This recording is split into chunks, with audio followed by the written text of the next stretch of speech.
Hello, everybody. Welcome to the Nicky Free Podcast. We are here with one of the podcast favorites and probably maybe the guy that's done the most episodes, Mr. Eddie Lowery. He is the host of Off the Deep End podcast. And how are you doing today, Eddie? Good? Man, I cannot even start any episode, as you know, without first thanking you for your time and the consideration of you sharing this space with me. I think, especially in a political climate that we're in currently, where we're told there's so much division, I think it's so important to come together, regardless of our race, religion, color, or creed, and just be people and talk. Right. And so thanks for having me. And I want to give a special shout out to each and every single man and woman currently deployed representing for the United States of America. I think and especially the families back home who are sacrificing. I always say that the people who are in the uniform serve, and the people who are back home sacrifice that time, the missed birthdays, the holidays that might not mean as much to other people.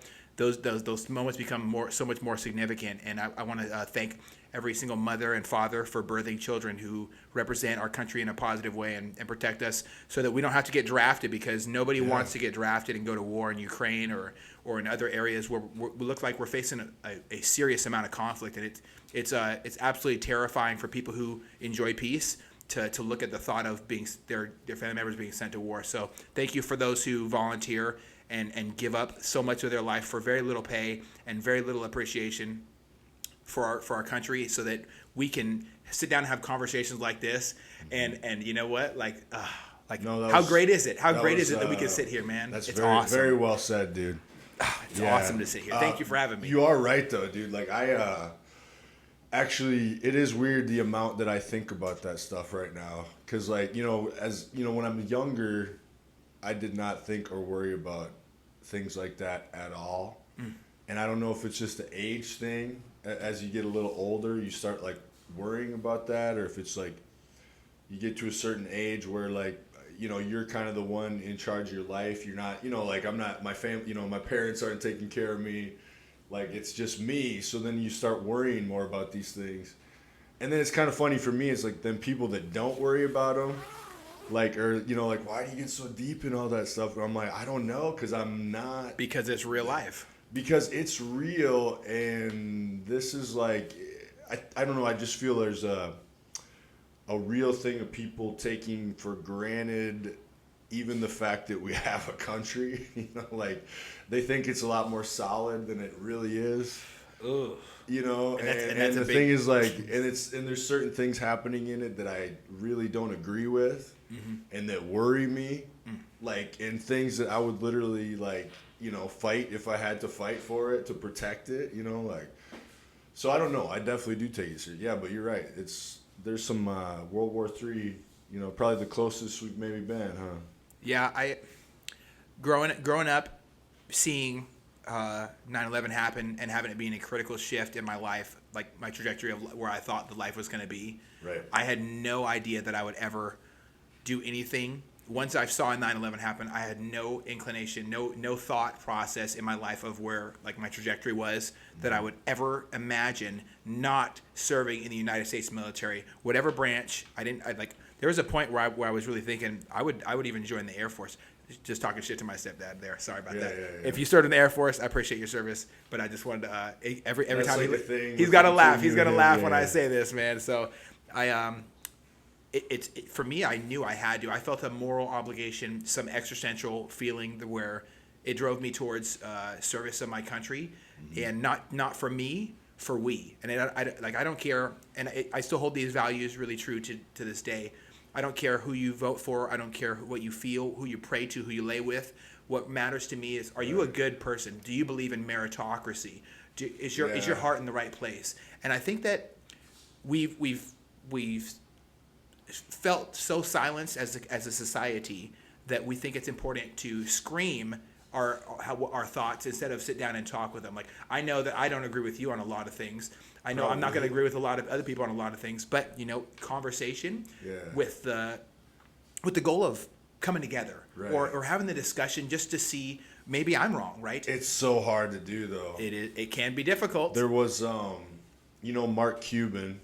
Oh boy. And then Vivek Ramaswamy. Vivek is And I'm a very big fan of Vivek. So, but I like him a lot. they had a debate on Twitter or X, and it was pretty awesome because they were very opposite, and they were able to have like a cordial conversation, and of course they kind of respect each other because they both made a lot of money, so they at least have that thing in common where they've been successful in business. But that was something I liked. I was like, that is cool, and certain people out there are good at that. I really agree. Like I think there's Vivek like is good with that. even like Bill Maher is really good at, like, he's super liberal, but he will have a lot of like people from the right and talk to them even when they disagree. And that's what I like. I like It's I tough like to conversation do nowadays though, but it's like it is tough, my brother, but Yeah. it gives me hope to see people doing it when they have, billionaires. People think that you don't have a lot to lose when you're a billionaire. You have quite a bit to lose. I just, like, when you get involved in politics, I don't have a positive or negative things to say about any presidential candidate right now. But I would say that you look at Donald Trump giving up his cush life, Yeah. and now Yeah. he's in the fire, right? that's big. Every time somebody joins politics, they get in the fire. Kamala Harris was doing her thing in California and then stepped it up, and then VP, and now looking at the president. Now she's in the fire. No matter what you do in politics, you're going to get into the fire, and I think that acknowledging that can be a good start, and then saying, okay, well, you brought up two great examples, Mark Cuban and Vivek Ramaswamy. Right. When you have two people who are well off or wealthy, I would say, Yeah, very wealthy, they're going to have generational wealth, hopefully, right? I hope that for everybody. I hope everybody's successful. I don't have a ill will towards them. So No. I want everybody to be successful. That's my thing. Yes, like, brother. I would like that. So. And when two people are on other sides are like talking back and forth, they can find commonality.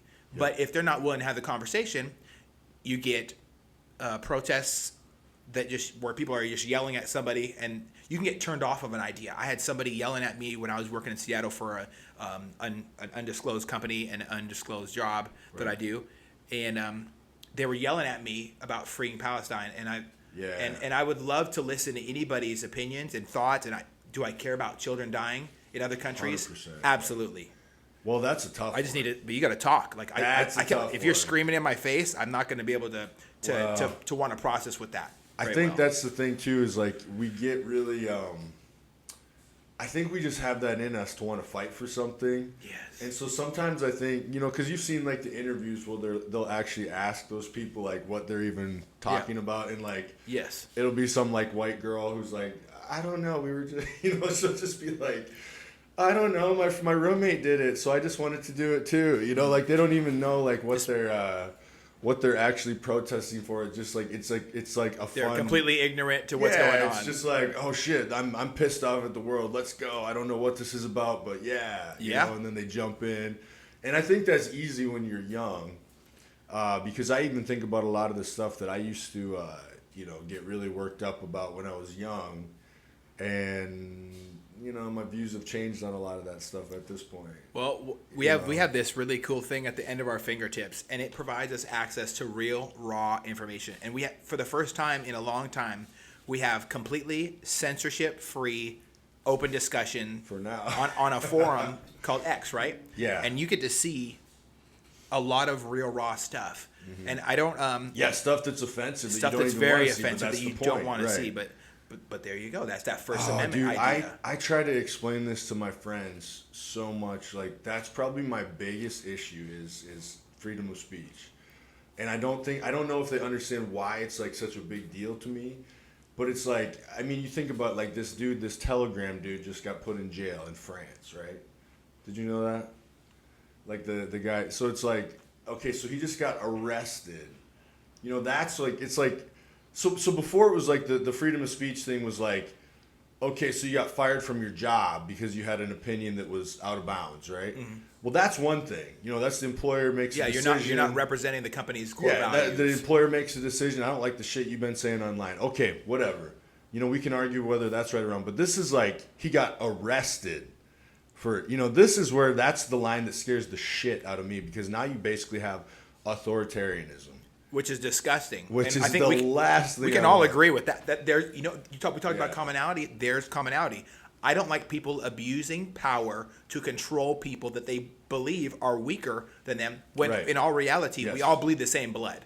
We've we've seen what's happened in Venezuela, which is terrible because I have people I served with whose families were in Venezuela at the time. And to see the anguish of them trying to express themselves on Facebook, you know, a lot of people joke about Facebook being like an open diary. Reading that young lady's pages was heartbreaking to me. Right. There's nothing funny about it. Authoritarianism, communism, violent control of different countries, it's all bad. I think that it's really hard for me to also get down with cartels that use violence as their thorn, right? Right. I think a really interesting tie I really realized recently is socialism and communism. One is, you know, you talk people and you use the fake guys that it's going to work out for everybody. Yeah. Socialism works on a small scale, in my opinion, but not on a large scale. And then you have communism where they rule by the iron fist and crush people. And both are bad. This Right. currently we're living in like one of the most beautiful experiments ever, and it's an experiment because we can do this thing. You know, we have this constitutional republic where we use democratic values to figure out how we do things in life. And a big part of you know, people throw around the word democracy. One of the biggest pieces to me is just civil conversation between two people with opposing views. Honorable debates. I don't care how spicy they get. I don't care. But sitting there and just throwing stones at somebody because they're on the other side of the aisle than you, it's an embarrassment to the people that you represent. And I completely want to just say that I completely denounce that. But those debates are the best. Like when people can debate, do it civilly so that we can actually learn. Because like you said, what if my opinion's wrong? I could be wrong all the time. What if I'm wrong? So I need to actually know like what's actually going on here. Yes. And the only way I can do that, if you block one side from being able to speak, you'll never be able to do that. And I know it's 2024. We have a long road to November and a longer road to January. I don't want to see any political violence, dude. It would piss me off just as much. If Joe Biden got popped in the ear, it would piss me off just as much. Well, as that's what I said too. I was like, I didn't like that when people were like saying like, "Oh, good, I wish you would have got shot." Because I'm like, that is not good. No, that's not good. That was like really freaky to me. Like people were saying that. I was seeing them. It's horrible. Well, you're so disconnected from reality at that point where it's just like you don't view human beings as human beings because he's like a celebrity or he's in. You know, then you've been sold this idea of who he is. Well, he's been called Hitler for he's Hitler, I don't know how many he's years. evil. And so you can like flippantly just say like, damn, I wish the guy was a better shot. And I heard that from like, you know, like kids, like when I was at, you know, like people that were teenagers saying that type of shit, you know. It's like, bad. Well, that's the teenage mind right there, right? They don't have I think especially in this day and age, we might have talked about it before in an off time or on time on here, but children in this day and age, they don't value each other as much as they could. It's hard for me to hear about kids growing up not valuing the person next to them. They care more, and I think social media, and it's not is for like the existence itself, but its use. Social media's use, how people use it, the online bullying, all these things, they really have dehumanized each other. We've dehumanized each other to the point where children are growing up not caring about people next to them more than themselves. When I was growing up, the little girl crying when she found out her dad deployed the night before, and daddy's not coming home for who knows how long, and when you got a year-long deployments after 9/11 and stuff like that, like that, us caring about that little girl in our class was important. People telling me that I'm sorry that your stepdad got deployed is important. People, like I got to see kindness, and I think that kindness is a polar opposite to people using their dislike for a political view or an opinion or an idea as an excuse to hate others. And love is really where it's at, my brother. And I wish we need peace, love, and rock and roll back here. I don't know what's going on, dude. You're right, because I have to be careful with that too, because I'll get politically, I'll get like ideologically so far one way or the other, and then I have to remind myself like, no, I need to, make sure you keep humanized, like. Because I'll get that way too, where I'll just like look at it and be like, how in the hell can these people want to vote for that? It like blows my mind, but it's like I can't like start thinking that they're the enemy or the bad guy or like, just writing them off as evil, Well, you keep touching on it, so I think we should just kind of put our full foot in the water here. I'm really frustrated with this year's, with a lot of things going on this year. Right. I've disliked Kamala Harris. I've disliked things about Donald Trump as well. I've liked a lot of things about RFK, but I really dislike his view on the Second Amendment. There's a lot of different Now, things I thought that he you was. like and dislike. I thought he was pro Second Amendment. No, he flip flopped and he said if a gun control bill came across, Okay, because I'd only heard him destiny say flip-flop. positive things about the Second Amendment. You know, politicians say stuff, right? Right. And they'll say a lot of things to get them elected. And I'm not going to sit here and speak to the character of a person I've never met because I think that would be a bad idea. Right. But I can speak of the track record of what, and we've seen the track record of the thing that Trump has done. We've seen the things that Miss Harris has done as well. I don't like the fact that she's online laughing about whether or not during interviews said, "Have you ever smoked marijuana before?" She's laughing Yeah. while there are people to this day locked up in the district. Well, that was worked in. the famous like Tulsi Gabbard takedown of her. Well, Tulsi Gabbard, You know. I think she shows us something interesting. I really like her as a candidate because she Same. said, "I don't like what's going on. I'm not going to stand for this." And saying I'm not going to stand for this and deciding to separate yourself from what the Democratic Party to her had become. Yeah. That's something I think we can all apply. Well, dude, that's like the coolest thing ever because like it just shows credibility in her because like, you know, basically, I mean, I don't know. I mean, I think that's what makes me trust her more. Have you ever had a friend? You know, it's like who and I think Act of Valor, the movie, does a really good job of explaining this with the balls and then one side from the other side, and he's doing that, and then the senior chief smacks it off the table, and he says, "You ever had a friend that you were cool with back then, but now you just something's changed. You meet up after years and something's changed." I feel that way about how I grew up because. I don't think that the Democratic or Republican parties represent the same things they the Democratic Party now is unrecognizable. Unrecognizable. I mean, it's literally the authoritarian party. It's like I don't agree with censorship. I don't agree. No, I'm like a I said, 1970s liberal. Like if I didn't have a job, dude, I would be disco pants, okay, afro, right, like you said, peace, love, and rock peace and and roll. love. Brother. It's like I mean, it's like I want to get us out of those wars. You know, we should be able to make deals. Like I don't know enough about it to talk about it, but I've listened to enough to know that there's the presentation of what they say is going on versus what's actually going on is very different. They sell it to us in a way because they want to make a lot of money. There's a lot of contracts happening behind the scenes. You know what I'm saying? Like there's movies about the war machine that the United States government has been. Yeah. And I think I would say that many people, if not all, can agree with this. What I'm about to say.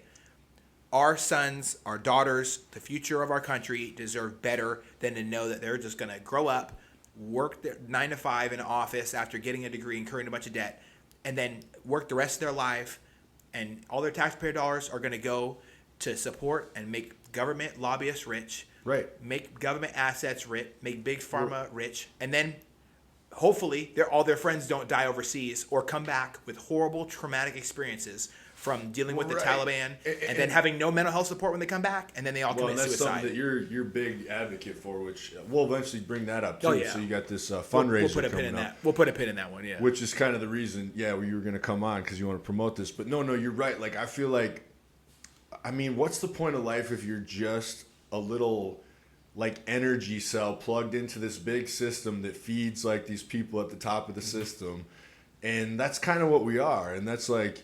It hurts. All of it kind of works together, like that's why am a big fan of this RFK thing because he's talking about chronic disease.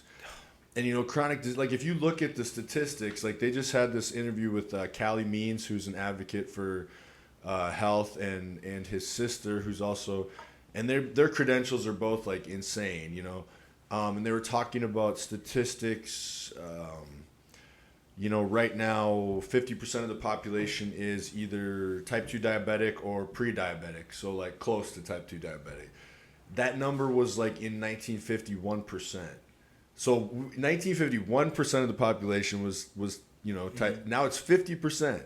They said 18% of children have fatty liver disease. And that which statement was literally, right there is wild. That was literally only a disease seen in elderly alcoholic people. Fatty liver disease, 18%. That's a big number, and so just like it's clearly we have you know, because people even say like, oh, I grew up on the same kind of foods. It's like you did, but if you look at the ingredient list, it ain't the same as when you grew up on it. Definitely not. So it's not like saying, oh, you can't eat this, you can't eat that. It's just like, okay, but the things that they're putting in it that they're allowed to get away with, you know, because I'm more like anti, you know, I don't like a lot of regulation. I'd like smaller government. But if there's one thing where we should regulate, it's like chemicals in our food that's causing disease. And then it gives us the disease, and then the pharmaceutical industry profits off the disease because you know what I'm saying. It all kind of works together. RFK said it this morning. RFK is like the guy that's trying to tackle that, and he's like, I think he's genuinely very sincere about it. Well, his career shows it. His career shows it. He's an environmental lawyer. I mean, that's what's funny that people on the left hate him because he's basically, I mean, he's an environmentalist. He's like. The thing that lefties were known for most of the time was trying to like, you know, fight to keep chemicals out of water and make us healthier. And he's pro free speech. I mean, those were originally leftist ideas, you know. So it's like, I don't know how that flipped. Right. I don't know how that flipped, but well, what I think we should all strive to be, and I'm not sitting here dictating how people live their life or they should want to be. Right. I think we should all sprint towards political moderation. Yeah. As far as our ideals. Yep. There's never been a better time to look at the left and right and say, I'm going to choose the center. Mm-hmm. We don't need to be overly progressive to where it removes thousands of jobs, but we can think about how to make the environment a better place. I don't think we need to take all the AR-15s out of innocent people's houses who haven't committed any crime. You know, like for instance, on a personal note, none of my guns have ever been responsible for removing life on this earth at all. Mm-hmm. All my guns they're just sitting there, and right. I didn't even have to spank them as they grew up. They were just sitting in there in the little gun safe, being responsible. Mm-hmm. These people who are committing these crimes, it is horrific. Yeah. And we don't have a gun problem. We have a people operating the gun problem, and the people who are operating it, there's usually a very, very it's really disgusting. It's usually a broken man with mm-hmm. crazy ideology. You know, I just watched the Las Vegas or a young broken kid, and they want to. It's horrible. Like, do you remember that dude that was he was like the incel killer? I just got into that. His name was like it was weird, dude, but it was the same thing. It was like he was angry that he was like he'd never gotten laid. You know, so he was like, he would go around and just get like bitter and angry about happy couples. Like, how could they be happy while I'm unhappy? And it's like, honestly, I wanted to be like, you know, and I think he actually had mental health problems where you couldn't help him. But there's like this part of me that just wanted to be like, dude, you could get laid if you stop being a weird, creepy dude. You know what I'm saying? Like, well, stop staring at people. What is wrong with you? You're falling around couples in your car, like talking mad about how you want to do evil things to them because they're happy and you're not. That's not normal. That's one of my biggest issues is like people who get bitter and angry because other people are more successful or happier than them. And then they want to do something to hurt that person. It's so bad, dude. Like, I really don't like that mentality. It's like it's horrible. It's toxic, right? But with these shooters, super toxic. Especially with these shooters, we see them. They're often bullied. I'm not. Sometimes, and that's not even right. You're right. Some of the bullying is horrendous. Doesn't give them the right to go shoot and kill people. Never gives anybody the right to escalate any. You can see how they got that kind of like that damage. Yes. You know how you always say that thing about don't pass the pain? Don't pass the pain. It's really simple. Thinking a lot about that. Like, there's so many of these people that are so angry, bitter, and they just haven't healed. So they're walking around an unhealed person, and then they instead of healing, they just want to like project that onto other people and put them. So they want other people to be in the same pain. So they'll find a boogeyman, whether who it is. You know, it'll be the billionaires or the whoever this or somebody more successful, and then they put all their anger onto that, you know, and they're like, we need to make them pay, or we need to, you know, or which is bad because if you want everybody around you to be poor, then nobody can be rich. Right. Or there's not even. Dude, I trust me. I have my own opinions about like I'm actually like pro capitalism because well yeah, it's the only thing that I've ever seen that actually works. You know, that pulls like, you know, it pulls countries out of poverty. In fact, even with the thing you were talking about with gun violence too, like if you look at like The demographic. a map of like gun violence, you'll see it's like poverty is where it is. Like if you look at a map and they have a different color that shows like higher rates of gun violence, like you look at South America and it's horrible, and then it gets better up towards So it's like it's because that's the areas of poverty. That's what it is. Well, I think poverty, because poverty opens up an avenue for corruption. Like as a person who has had a lot of family members incarcerated and in and out of jail, and I cut off big portions of my family because I don't want my kids in the future to grow up seeing that. Mm-hmm. I don't want them to think that this person rocking the flashy gold chain with a pocket full of crack is a positive role model to look up to. I don't want that, and I don't want them to be accustomed to gunshots. I also don't want them to live, like, bring it back to the active shooter thing. I don't want them to grow up in constant fear, because fear, the PTSD, the stress on our youth right now in these schools, the public schools that are soft targets, not hard targets.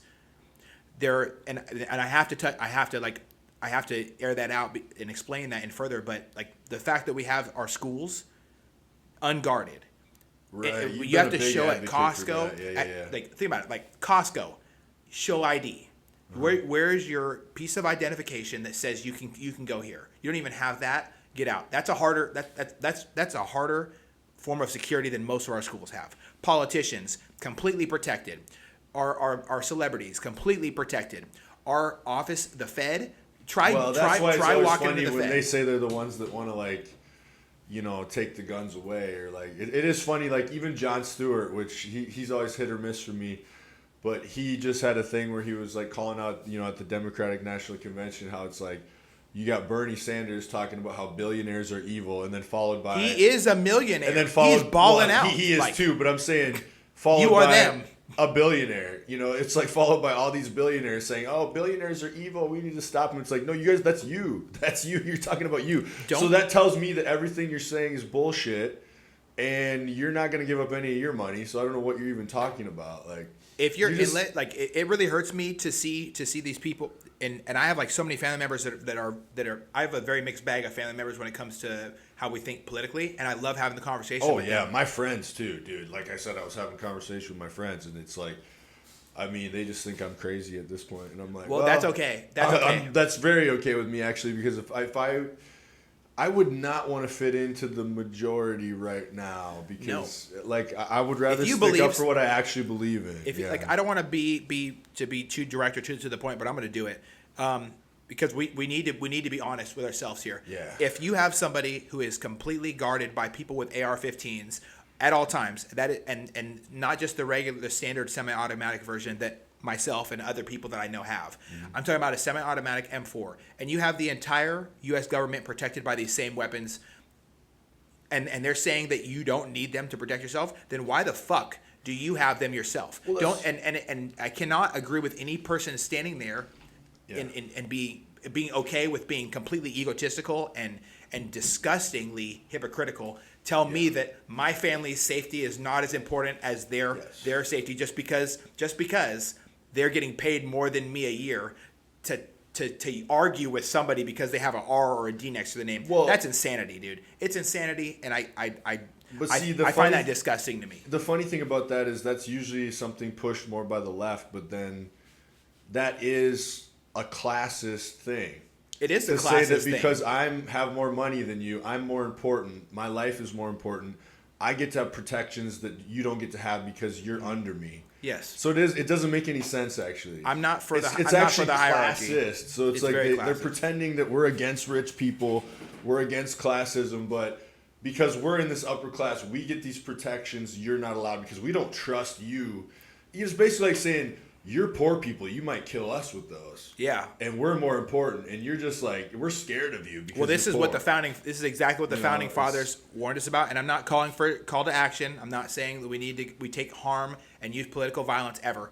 But it bothers me when AOC is sitting there saying tax the rich and while she's wearing a dress that costs more than like most people can afford. That was all show. That's what I realized. It's heartbreaking. And I think it's like I used to really like people. I loved AOC. Bernie, like I'm gonna be straight up. Like I'm not big for politicians. She's a really great speaker. She does a great job invoking something in people, and I don't care if I agree with it or not. I can recognize that. Yeah. awesome, good job. Sometimes for her you. messages are even great, but Yeah. it's like there's not much substance behind it. But it hurts me. It hurts me that there's hypocrisy behind that at some level. Well, because she would be cast out if she actually stood up for the things she's pretending to believe in. And I don't like that. She would get shunned and cast, the way that Tulsi Gabbard was. We need brave leaders. Yeah. No, especially a woman, right? Because I'm all for supporting women, right? Same. Especially a woman. No woman should be afraid to use their voice in our country. Yep.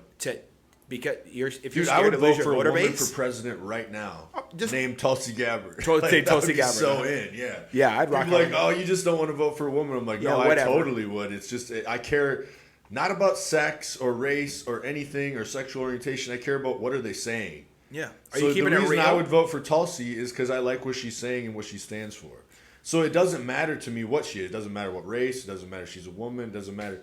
I agree with the things she's saying. That's why I would vote for her. And she's a certified badass. Like she's a badass. Like she's not just a military member, right? No. But she advocates for mental health via fitness, right? Yes. And that's something I really, really love. And I think that's why I like RFK, dude. He's still jacked. I like RFK. He's still jacked. He's getting in there. Yeah. He's getting in the gym, right? He's still in the gym. I love that too. I think that to kind of cap off the point I'm trying to make with politics is it really hurts me that we have people in this country that are okay with someone saying, "Oh, it's good. I'll have it for me." But you guys, you peasants down there, you're gonna have to deal with whatever's going on. And they say it nicely, so it's okay. It's the elite and then the peasants. Just because you're saying it nicely doesn't make it okay. Peasant, and then I get to have these things that you don't get to have because I'm an elite. No, and that bothers me. And that's where I'm like, no, everybody needs to be able to have the same exact freedoms that everybody else does. And that's where it comes to, like, there's a lot of big topics right now, like I want to jump on another pedestal here. People are talking about Mr. Waltz. Tim Waltz, right? I don't know his first name. What do you actually think of that really guy? bothers me that people are denouncing his entire military service. Because he served. Right? And that can't be argued. I don't like them calling it stolen valor. But I would say this. Yeah. Do not ever, I don't recommend it. And I'm not an expert on the military. I was only there for 4 years. So I don't want to, it's not a dick measuring contest or whatever. Like, right.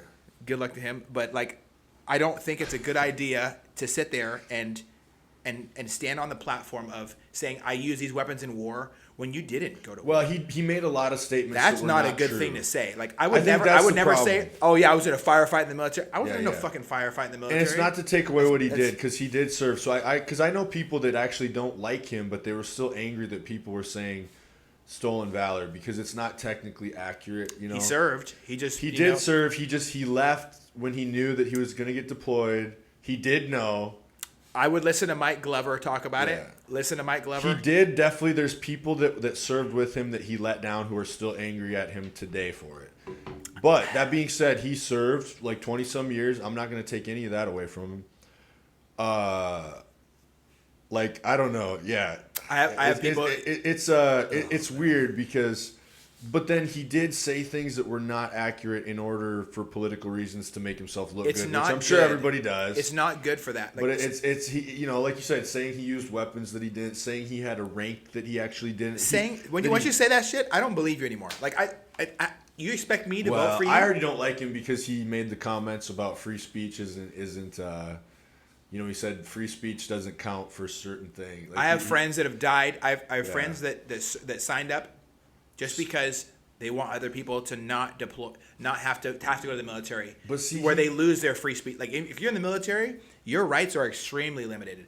And I have people that my friends, and I've had these conversations with them, and they're not they served, they came back with issues from whatever branch they were in, and they took their own life because the weight was too much on their shoulders and there was not enough support or whatever the reason was, right? Yeah. And they can't.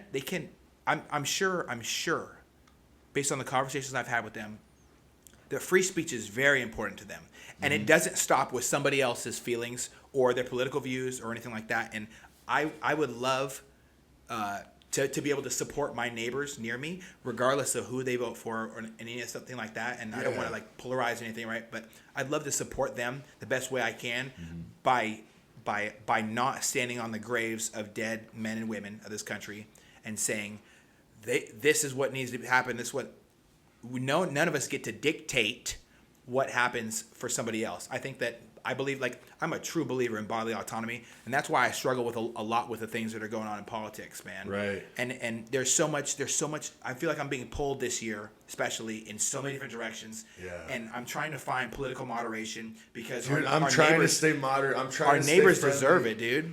Yeah. Your neighbors right now, like, dude, like, I love my it. friends on both sides, and you know, I try not to get too pulled one way or the other, but I've had a real problem with some of the stuff that's going on. 100%, dude. And it scares the shit out of me, honestly. What do you think I'm gonna ask you? I love to ask people on their podcast. What do you think the solution to all the every 4 years over the past, like, I would say 16 years or so has been? It's become violent. Oh, dude, what is the break. solution? What's the I don't solution? know. How do we get so not polarized? Yeah.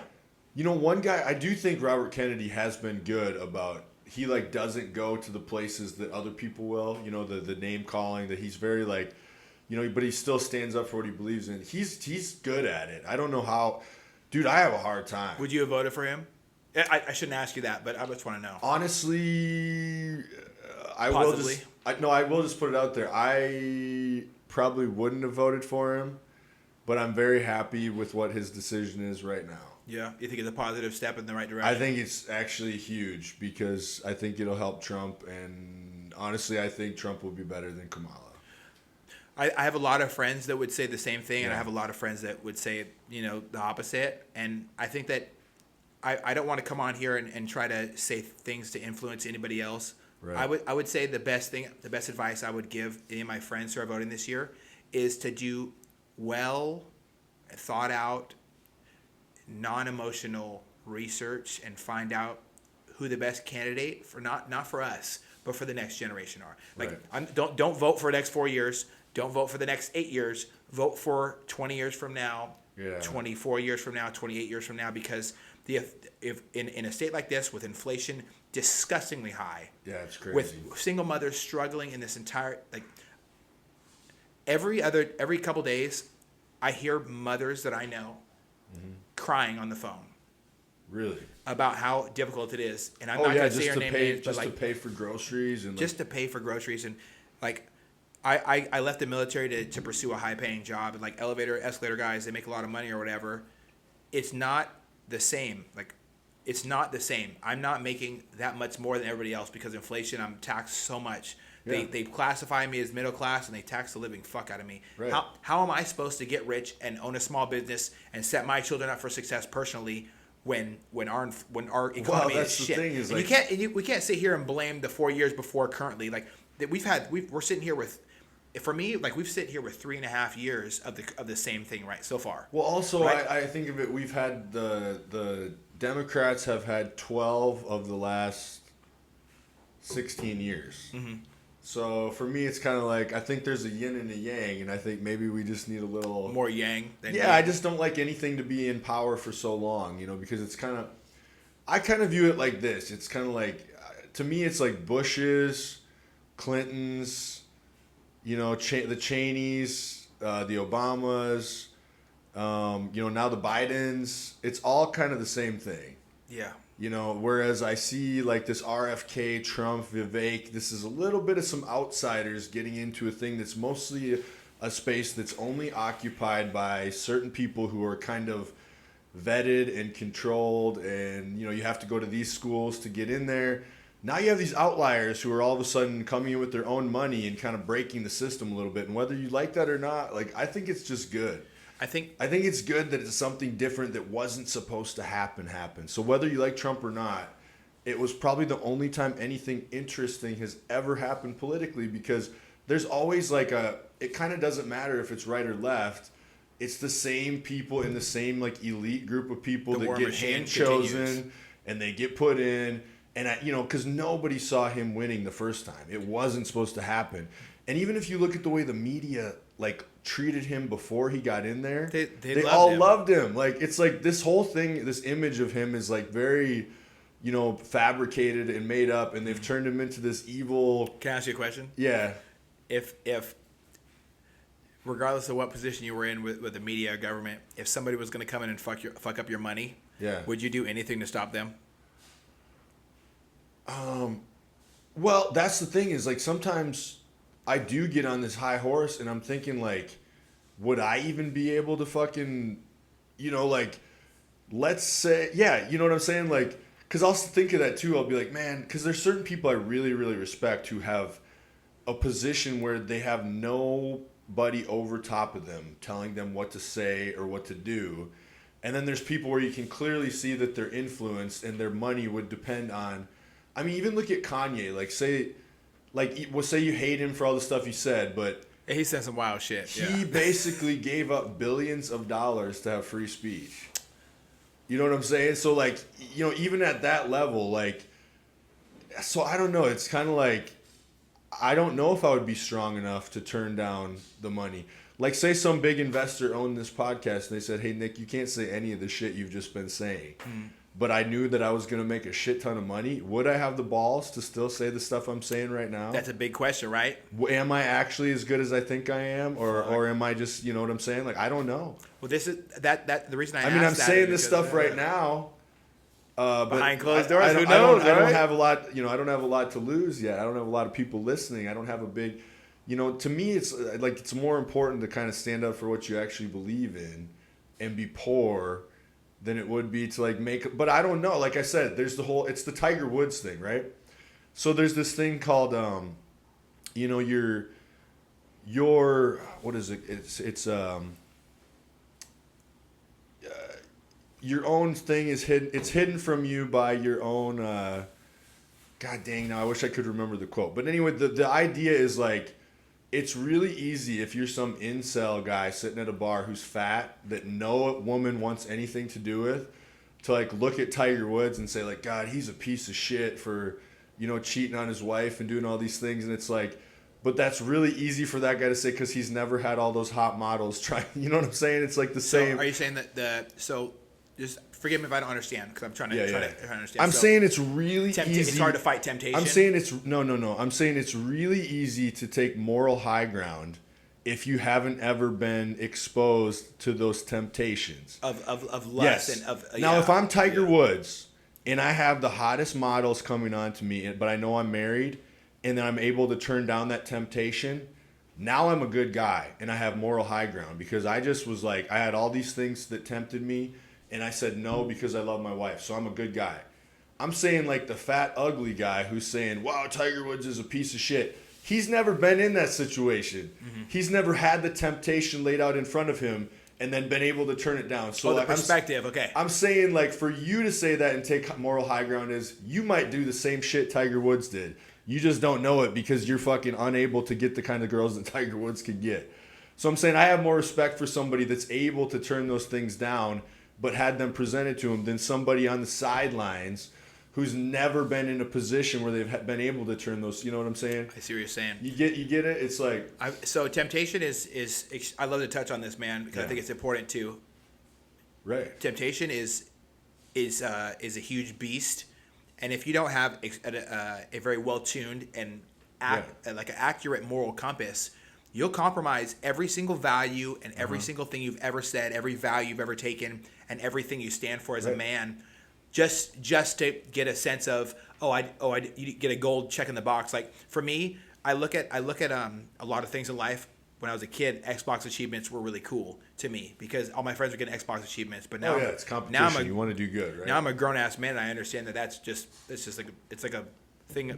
An inanimate object is going to award you. It doesn't really mean anything. But I made that feel tangible to me because I made it feel important, feel worthful, like full of worth. Mm-hmm. I understand now that when I align with my moral compass and my decisions and actions follow suit, that's where I feel the most fulfilled. Right. And I can say with full and utter confidence, having had my my morals and my relationship tested by people who want to intrude on that I would never want, drunk or sober, to sway from my loyalty to my partner, right? Right. And maybe I'm not here to judge others.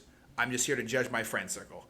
And I can't fuck with guys who will say, "Hey, bro, I got your back, and I'm loyal to you." But be we've loyal talked to about women, that before. right? Like your good friends are the ones that keep you on point. Yeah, but see, bro. that's like God. That's like morals. That's like I'm saying. Like the thing is, when you do have temptation and you turn it down, that is morally good. The more times you I'm do, just saying, though, once the in more a times while, you do, I it's think better. there's some very immoral people Yes. who judge people, and I know damn well Yes. they'd be worse if they had the power. So they'll look at someone in a position of power and they'll judge them, and it's like, dude, if you had that power, you'd be a tyrant. Yes, You Lord. just don't have any power, so it's true. easier for you to take this moral high ground, and it's like fake. It's like a fake moral high ground. There's many who do. And that's what I don't like. You know what I'm saying? Have you ever had a friend say some shit like that? I mean, probably. I don't know.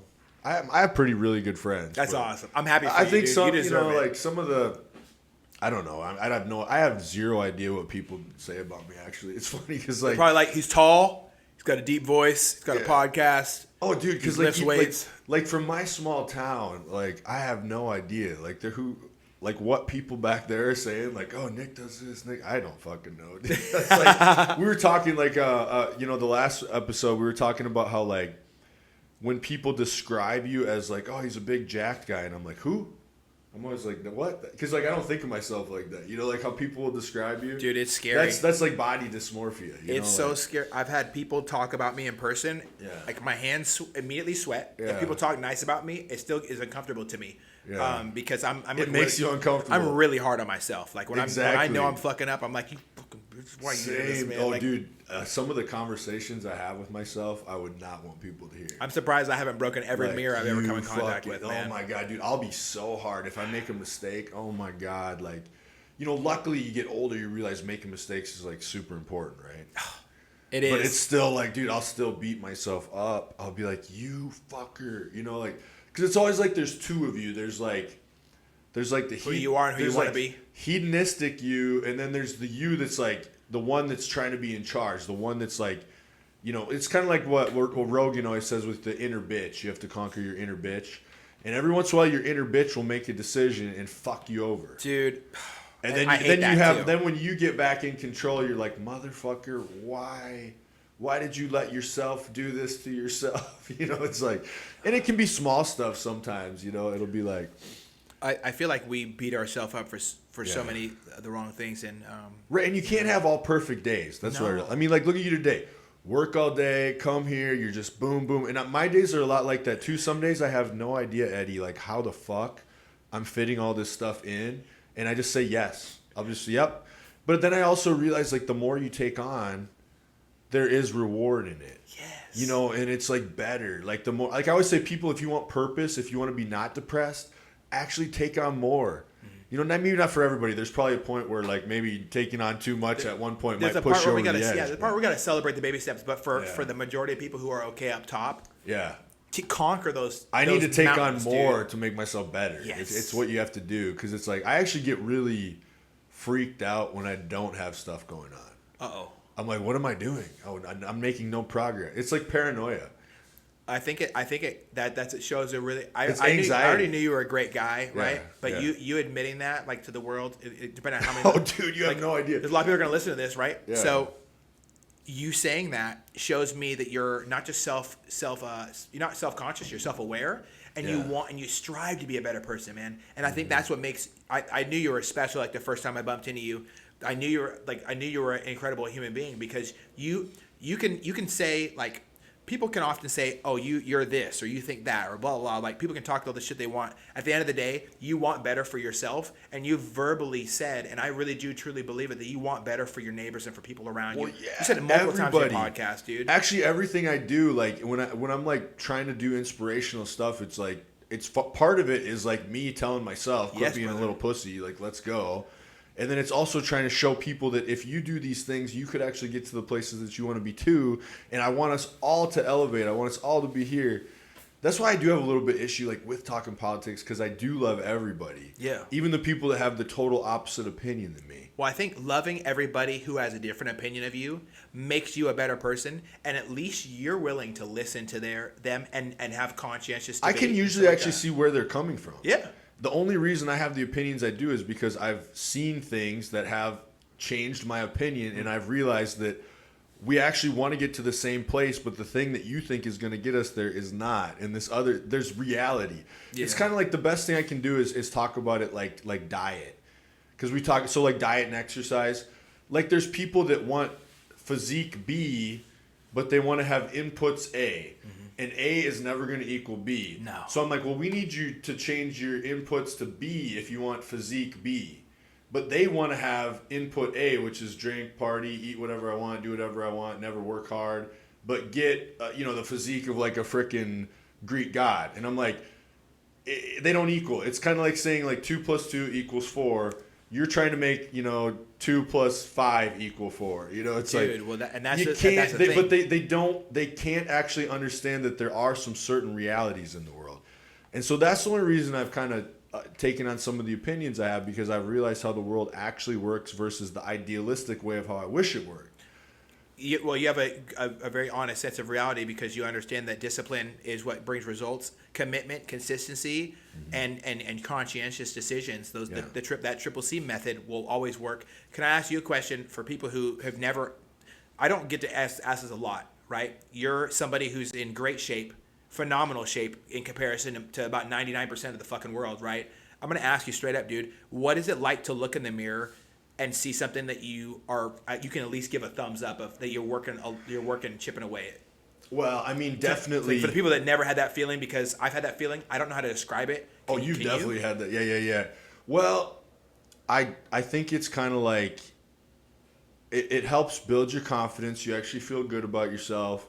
Also, like I said, with bodybuilders and people that are in shape, they're usually never satisfied. So it's not like I like look in the mirror and I'm just like, jerking off to myself like, oh my God, you're so amazing. You're this or you're that. But it does get to a level where if you put in the discipline, you can look yourself in the mirror and actually be proud of how you look, proud of the things that you've done. And you actually do get really confident in yourself. Even though there's always that thing of like, we're never satisfied. I always want to be more. I want to be better. I want to be leaner. I want to look this way. I want to do. But I think, like if you take care of yourself, and I think that's where a lot of people should start if they're not doing very good, is like start with basics, like shower every day, take care, like, because when people are really depressed, those are the first things that go. Showering. Like actually taking care of yourself. You'll be laying in bed all day, bed's not made, clothes are, everything's a mess. And I think that kind of can affect you a little bit, Well, when you throw in the towel, dude, you're kind of just giving up. You're kind of giving up. And I think that there is something that can be said about how amazing it is to keep throwing shit at the wall every day and eventually hoping that it's going to stick. Right. Even if you're not faithful that will stick, throwing things at the wall saying, I'm going to keep trying. And, for somebody, one small thing, one small win might be just like the start. Like, so maybe it's just something that simple, like today I actually got up at this time, or I changed one thing, to dig out. It's like not all going to happen at once, right? No. And my life's not like perfect all the time either. There will be times where, like even right now, I can tell you my car is a mess. So like, my house is relatively clean. Like, things are going good. My car right now, because I've been, like I said, my schedule is so crazy. Like there are little like Gatorade Zero bottles all over the floor, freaking little packets of like hydration thing. Like, and that bothers me. I need my car clean. I like clean environments, but it's like, I think there's always like one place where people will kind of like, fail for a little bit or whatever. Yes. And then if you can take, and that's like my friends. But you just said it though, so it's probably gonna bother you all week. Oh, dude, I'll probably be doing it now tonight. You're probably I'll doing be it out tonight. there with there the you garbage go. bag, like get rid of this shit. Why do I even drink these Gatorade Zeros? That I'm spending money I don't need to spend. There's something special about verbally committing to something or verbally calling out something about yourself that can give you the ability to like go after it, but being in denial, like being completely like denying, oh, I don't need to work on myself. Oh, I know that my joints, my knees, my back, my shoulders are hurting, but I'm not going to lift weights to support my joints and my tendons and all these things, right. And blah, blah, blah, blah, and eat right to support all that. Not doing that, it would eat at me because I feel like I feel like I have something unchecked on my box to do. I really truly believe that when you speak something in existence. And Conor McGregor said, he projects. Oh, he would believe it. He would project it. It starts in the imagination. He'd say it a million times. He would tell people. He'd be on there like, yeah, I'm gonna knock him out in the 3 punches. If he didn't get it, he's like, hey man, is what it is. But you know what? But he had the balls, right? He checked his ball sack and he said it. I'm gonna try this. Manifestation. Even if it doesn't work it out, like manifestation is real. You think so? I do. Like, I don't think it's a thing where you can just do it and not do any work, though. Like, me and you can sit here and imagine some shit all we want, and it's not going to happen. Oh, no, you got to put in the reps. But I think there is something about, like, visualizing it, seeing it, putting it out there to God or the universe that, like, envisioning. Like, I would do that, like, when I would do those shows. I would actually think about myself on stage, like, how it's going to look. And then you kind of either meet it or you get close to it. So maybe you have the vision in your head of what it's going to look like. And maybe, you know, but at least if you come close, you're going to feel good. Like, maybe it's not quite as good as you imagined it, but it's still going to be better than if you didn't do the visualization, you know? Like, oh, you know that's right, dude. And yeah. I think that's true for a lot of us, dude. Yeah. It's so true for a lot of us. Right. Or even doing a podcast. Like, look, what are you on, 100 and... 125 got released. Do you know what percentage that puts you in? Because, like, podcasting... There's millions and millions. Yeah. But if you even get past like episode 20, you're already in like the upper, like something percentile of podcast. Because people don't keep going with them. I think that a lot of people set out to do something with the intention of it being successful. Yeah. And it being successful, I don't think is I didn't start off on my podcast for it to be successful. No. I started out doing podcasts to connect people. Yeah. And I've succeeded That's what I'm saying. I can tell you. Do you know how fun this is to do this? Oh, yes. If this was only, like, yes, I do want it to be successful. I would love to get it to a point where I'm getting tons of sponsorships. But, like, if I didn't actually like doing this, I wouldn't be doing it. No. Because I'm not, you know, it's just fun. I'm not, like, making tons of money doing this right now. It's just, like, it's like a little side hustle thing. Yeah. Well, I think you have to have a reason, like, I just want to do this because, like, I get to get in a room with, like, really, really cool people who inspire me. And I get to put my phone down and not look at it for a couple hours and actually connect with another human being, which is, like, probably the most important thing that none of us do anymore.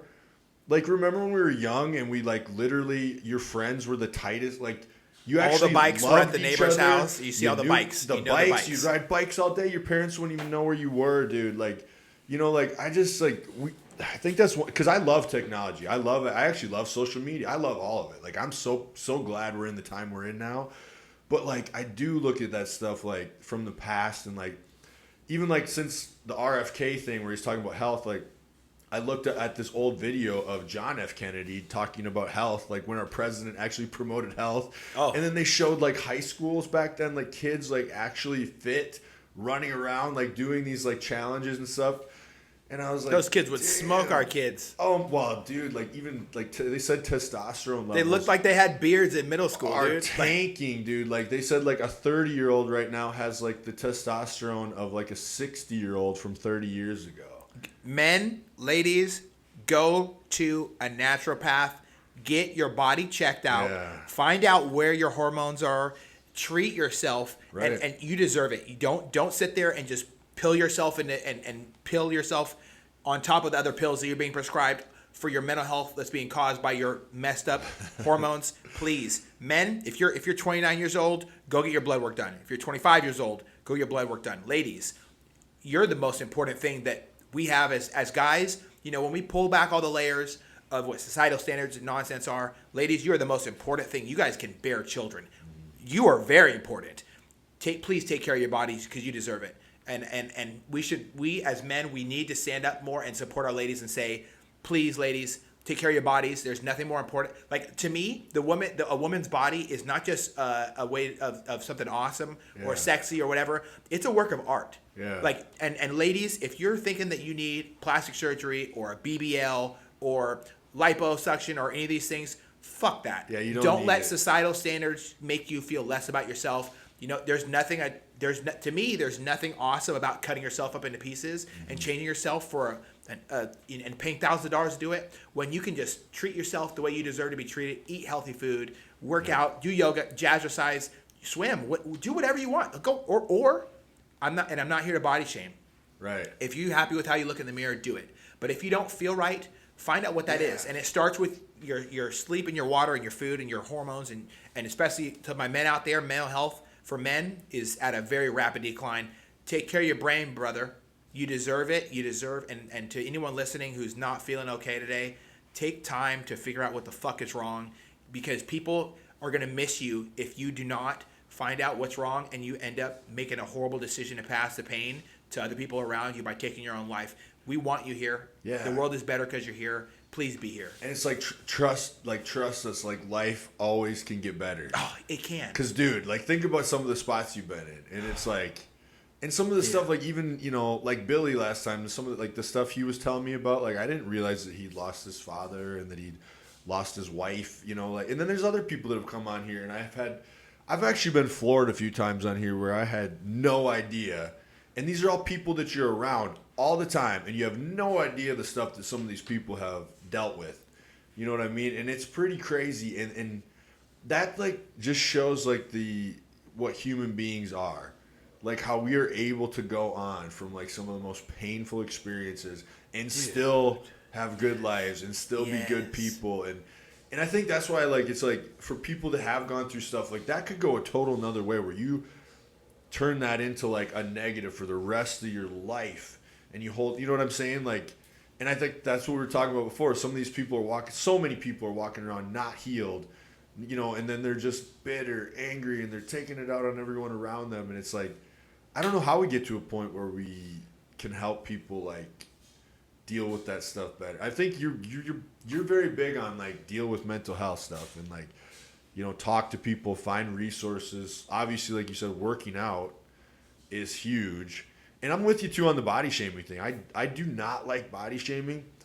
It's just the idea for me is, like, if being unhealthy didn't, impact your actual health and give you these chronic diseases, I'd say look however the hell you want to look. Be as big or fat as you want, but it's like there are negative, real consequences. That's what we're talking about. It's not the body shaming. Like, your body's beautiful how it is, but it's just more like I'm worried about your actual health. Yeah, 100%. Like what is the stuff we're doing to our body? How many years of your life is it going to take off? What's the quality of life going to be? What's your mental health going to be like? Well, there's that quote online, man. A lot of parents, a lot of family members of other people say, I would die for my kids, or I'd die for my friends, or die for this. How about you live for them? Yeah. Like, truly live. Like, if you feel that there's a deficiency with something that you got going on, attack it. Be ferocious. And because when you attack a problem that you see with yourself, you're loving yourself. It's not bad to, like, I tell myself all the time, like, there was a point, like, where I was drinking too much, and when I came back from the Navy, I was depressed as fuck, like, trying to figure out, like, why did I leave the Navy for this? I was like, the transitional period is very, very dangerous for a lot of people, man. Yeah. And some people are really good at it, but some people like are not very good at it. And I can admit, I'm still feeling that transitional. I feel like I'm in that transitional space, and I didn't deal with it well at the first time. But I knew that drinking a bottle of Jack every night was not a fucking good decision. Answer. Yeah. No, it's not a good idea, and it's not. Like Well, think about that. Like you had this like this very laid out purpose. And then all of a sudden you get thrown back into like, oh shit, now I have to make my own purpose again. That's one thing about it. So it's like if you're serving, you're doing something good. You're like serving your country. You have a purpose. That's what I always tell people. Like, if you want to know how to not be depressed, like find a purpose you believe in. Yeah. And like do something about it. And it's you know what? That I really love that you said that, man, because that really invokes something in me to say this, that if you don't know what your purpose is, it's really simple. The people around you are your purpose. Yeah. Like, I cannot put in words the type of individual I would be if I didn't have you here right now to talk to. Yeah. If I didn't have my wife waiting for me at home. If I didn't have people around me I work with who laugh and smile as soon as they see me, they're like my boy Fish, dude. He just lost his dad, and it crushed me that he lost his dad. Yeah. And when he saw me, like within the week of losing his father, he saw me like ha ha, like he walked up, dapped me up, like gave him a moment of happiness. He's like that connection that when we first laid eyes on each other, and it might sound weird to some people, but I really value my friendships. When we lay eyes on each other, and he smiles and I smile, I know that no matter what is going on, every time I see this guy, Josh, man, if you listen to this, I love you, brother. Every time I see him, I'm like, oh, this motherfucker's gonna say some funny shit. He's gonna make me laugh. Yeah. He's gonna, some people are just amazing. And that's my purpose. I feel like my purpose is feeling loved and giving love to others, dude. And serving other people. It's so beautiful, right? Life is beautiful. Yeah. And there's people out there that aren't feeling that life is beautiful. No, they don't at all, dude. It's hard. It's hard for me to understand that, but I kind of do. I get it. I get where you get to a place where you just start viewing the world as all evil and all bad, and human beings are evil and they're bad, and we should wipe them off the face of the earth. And you got to find some human killing beings the worth being environment. around. We're this and that, and I view us as like, I think humans are amazing, and I love humans. I want, like, even like my sister has like 4 kids now. And I just love it. I'm like, repopulate the earth. I'm like, keep doing it. Yeah, like, rock let's on. go, you know? I Like, love it. Life is beautiful, man. yeah. Life is beautiful. Do you know how awesome it is that we can sit here and talk? And like, you're smiling, I'm smiling. Yeah. And we're just thinking about people around us that make us feel special to be here. dude, Life is all the great. time. Like, it really Yeah, is. I have a lot of friends like that. Even like, shout out to, like, I have my friend Tyler that comes to the bar and like he'll just sit there the whole time. He's got this big mullet Tyler, shout out if he's listening. But like, every time he's there, I'm just happy. I'm like, because there's times where you might get in a bad mood at work, but it's like, hey man, Tyler's here, this is good, you know. It's Yeah. like, so he would always be there and like just make things better, you know, like. And that's important. It's important to recognize the people in our life that make us feel loved and special. And You gotta have those, dude, around you. Because when hard times show up, you're gonna need people in your corner. I can be honest. I've had a very difficult time dealing with people in my life because I didn't have a lot of good examples for Well, if you're around the wrong my people family. too, Yeah, it can be bad. especially in your family, right? Yeah, because your family's your family, and if they're not great, it's hard. You know, like if it's just some random people you're hanging out with, you can just be like, "See ya." And from the outside looking in, You know, it seems all good. Like, I've been ridiculed by a lot of people who listen to my podcast and hear me speak my truths. Well, I imagine with some of your opinions, dude. Like, I mean, even the stuff we've said here, like I've had to go through that myself. With like, are you gonna pretend you're someone you're not, or are you just gonna say what you actually believe? No. Because I couldn't do it. I couldn't do the podcast and not, you know, like obviously I don't have to say every single little thing that pops in my head. No. I got to be honest about things that matter to me. 100%. Yeah. We have to have a hill to die on. Yeah. But we have to, at the same time, we have to look at other people's hills and say, hey, you know, I like that hill over there too. You know, or Right. Maybe let's walk down and meet in the middle and talk. I like that better. You've always been super good at that, dude. Thank you. You never want to go too hard in the paint on somebody. You know, you're always like kind of like you're very clear with your message, what you believe, but you're also like understand that everybody believes different. I've spent a lot of my life in. I try to be like that. Well, Yeah. it's hard for me. Yeah. Like I can admit that I really appreciate the compliment because it's something I'm really working on, tough. being a better person. Yeah. But it's hard for me to contemplate the idea of me being here without having poor examples as a child. And every time I speak out about those poor examples, people, maybe my family friends who became, you know, mentors to me as a child, who've been there for me for my hard times, maybe see how raw and like I've always been very, very raw. Even as Yeah. a child, my mom tells me all the time, I was very, very like, it's hard Yeah. to like tell Like, him, you could hey just, Eddie, like- let's tone it down. Let's not do that. My mom tells me all the time, let's tone it down. I've said, no, I need to be fucking honest, Mom. Like, Yeah. we can't sweep things under the rug until they're better because that rug is going to have a big hill on it. I've talked about it on many platforms before. We cannot, like, I can't sit here and oh yeah, my life was really perfect as a child. My parents divorced young, you know, like, no, that, and my sister suffered from it. I suffered from it. I was sexually abused as a child. I've spoken out about the importance of dealing with that trauma and not letting it ruin you. I'm still working on figuring out how to do that. Like, it's hard to navigate life, but we cannot sweep things under the rug. We got to be real. We got to be raw. We got to call out the BS, especially as a childhood, so we don't recreate those issues. And now, as an adult, I can say I'm a fierce advocate. Excuse me, I said that incorrectly. A fierce advocate for people who are going through that, and I will stand. I've stood in the fire with motherfuckers being denounced for claiming that they've been raped, and people have the audacity to say, "Oh, that didn't happen." Oh, no, I know this person. They would never sexually assault, you know, women when they're unhappy in the relationship and shit like that. Fuck that. Have you ever heard that Jack Harlow song that's about that? No. Oh man, I'll send it to you. Yeah, Please do. Yeah, because it's like the idea that there's actually people that you know very well who might have done those kind of things, and it's sometimes you'll never it's hard suspect them, and they will. And that's what the whole suffer. song. He's like, it's because he's talking about. You mean that one, the one we grew up with, the one that that one. He did that, you know, like, and it's like, holy shit. But so for that kind of stuff, like, how did that affect you? Like becoming like going from, you know, being younger to like finding good role models, Dude, and it then was becoming, horrible. because like you had to become a man yourself, right? And I think that's something I think we've all had to deal with, including myself, with like, I think right now society has this weird way where you can kind of never actually grow up. You know, you can kind of just be a kid your entire life because you just, you know, you're a kid, you have no responsibility to your parents. Then you go to college, so they're, you know, college is in charge, and then you go get hired at some like, you know, giant corporation, and then they're daddy now. So you're never actually have to like really take the full responsibility of life. And then I think sometimes I'll meet people that have had to like do harder things, and they've kind of like, and those are usually the people I click with the most because they've like actually made it in life where like, you know, nobody's coming to save you. It's just Nobody. you. You got to realize like, oh shit, this is on me.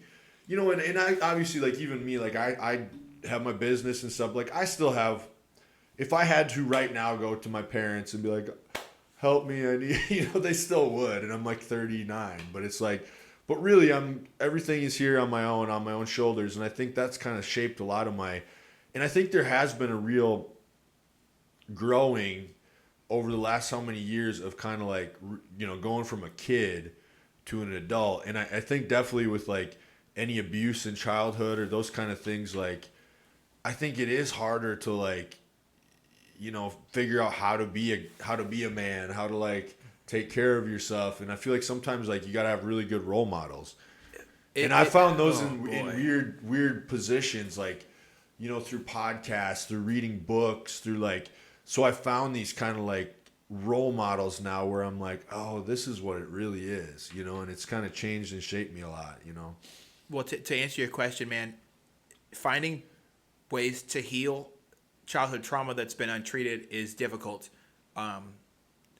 It takes, you have to want it.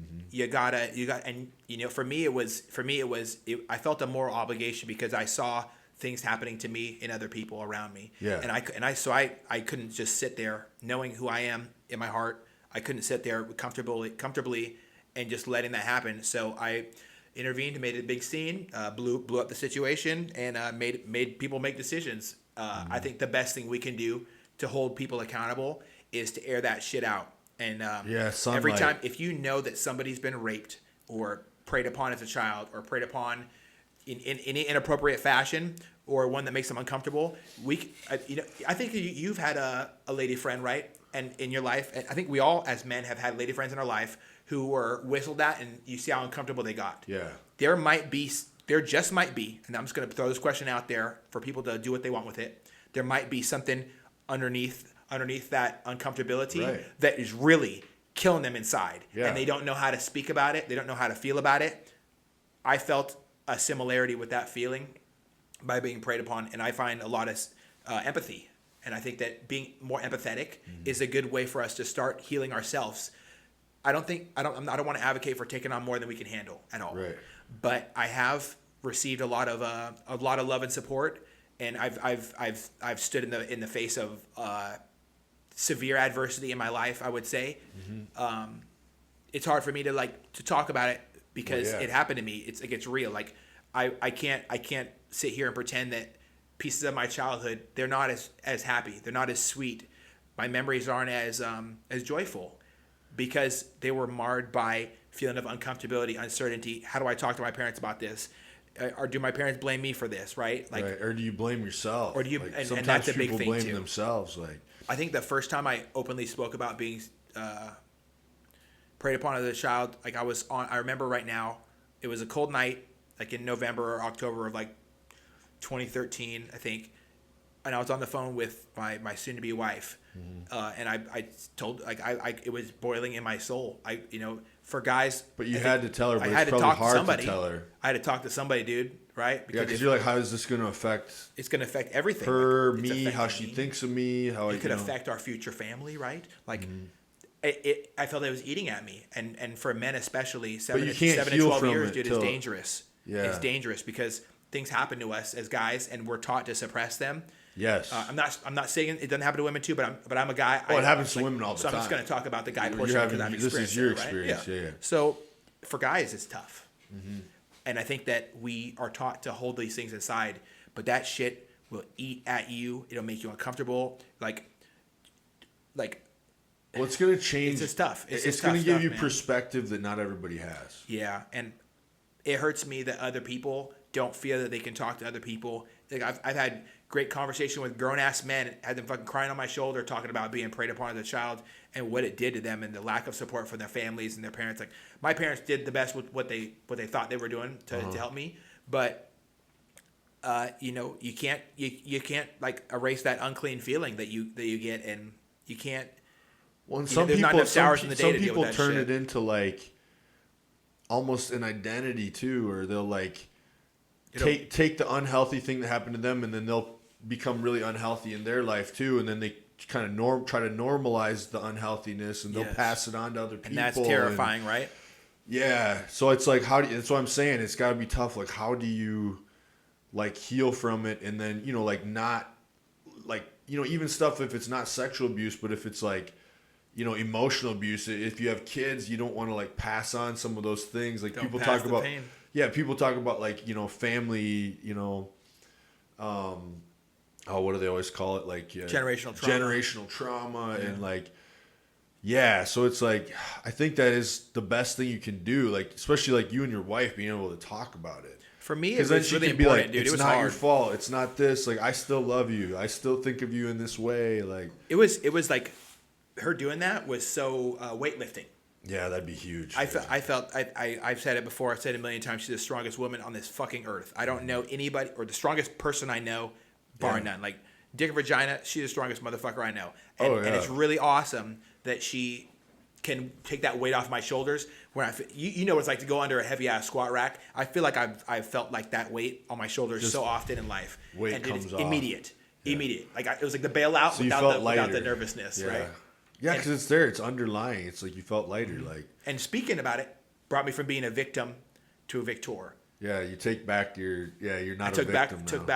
I took back my power, but I also decided to advocate for other people in my friends, my family, dude, that's huge. People in the military, and it towards the end of my military career, if I was going to stay in, it definitely brought a lot of difficult times, because I was dealing with I brought up one of the largest EO cases on the West Coast for all my female sailors against, and it went from there, advocating for my younger sailors when I was in the USS Theodore Roosevelt on the West Coast.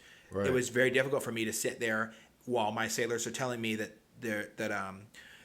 piece of shit with the last name Ojo was sexually harassing my female sailors. I wasn't going to go for that shit. Yeah, because sometimes that stuff can happen in the military. Oh, you know yes. I mean? Like a lot, yeah. Oh, yes. And I hate it. Yeah, it's not good. I hate it. And I felt that, I made so many mistakes as a leader in the military. I made so many mistakes as a subordinate in the military. One thing that I did not fuck up is advocating, and that was one you're proud of. That's one thing I'm proud of, is falling on. That could have killed my career, and they tried to fuck with me, but I didn't care. Well, it's like, again, you're having to stand up for what you believe in, regardless of the consequences. Yeah. And if it wasn't for good leaders in my life who showed me what it's like, how to deal with that chilling sea spray in your face when you're on the fucking bow of the ship, and to power through and to not give up no matter what it took from me personally, it was worth it, just so one young lady doesn't feel. That could have been my little sister. Yeah. You know what I'm saying? And that's another thing that drove me is thinking about, oh man, dude, there's a young lady who shares my blood, and she's important to me. I would hate for this to be my little sister dealing with this. I'm gonna stick up for her. And if it ruins, you know what? I may or may not have had a lot of flack dealt my way. You know what? You can take away my free time. You can do whatever you want, but you're not gonna ever sway me from doing what I believe is morally correct. Right. Because there's somebody's daughter out there who deserves better.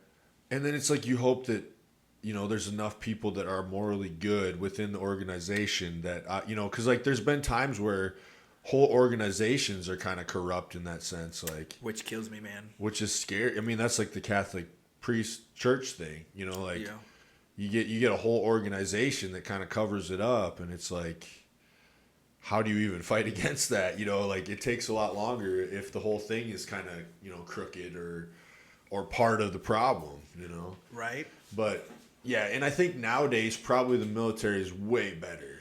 I would hope. I would hope so. we've kind of made progress probably in those areas. I would assume, but there's probably still issues. I know justice was done in that situation. Yeah. I got some closure when I met with some amazing sailors that that were brave enough to be honest when it could have put them in political, like military political issues. And one of them called on my podcast and we talked about a little bit about it, and I was super proud of her because her and all the rest of the ladies who stuck up for themselves and all the guys who were hearing about it too that stuck up for their female sailors next to them. I'm proud of all of them. I've said it once and I've said it before. When we come together, we can do amazing things, and it doesn't matter what our. But what if you had shit. just been quiet because you're like, I don't want to get in trouble? That's what I'm saying. Like, I couldn't live with that. That's why there's certain things like it doesn't matter. Doesn't matter. It doesn't matter. Like what? Like this? There has to be a time where you. Find your hill. Even if everybody around you was saying like, don't do it, don't do that, you'd know this is morally right or wrong, and I have to, like, even if I get in trouble, even if I'm outcast, even if I'm this, like, there's certain things in life where you just have to do that. Isn't that what inspires us in all these amazing movies? Yeah. So the story goes the same. They lay out the foundation. We find our hero. Our hero deals with adversity. They fight, or they win or lose. We're still proud of them, and we find ideas we can hang on to. Whether it's the Lion King, he went up against some adversity. I get so inspired by certain, like, storytelling is powerful. Mulan, okay, like fuck, Yeah. dude, that was one of the good ones. Yeah, Mulan was good. Yeah, There's a lot of storytelling is powerful, dude. Like, I still I had made this this thing. I was reading this book on business, and you're supposed to pick all your heroes and kind of make like a representation.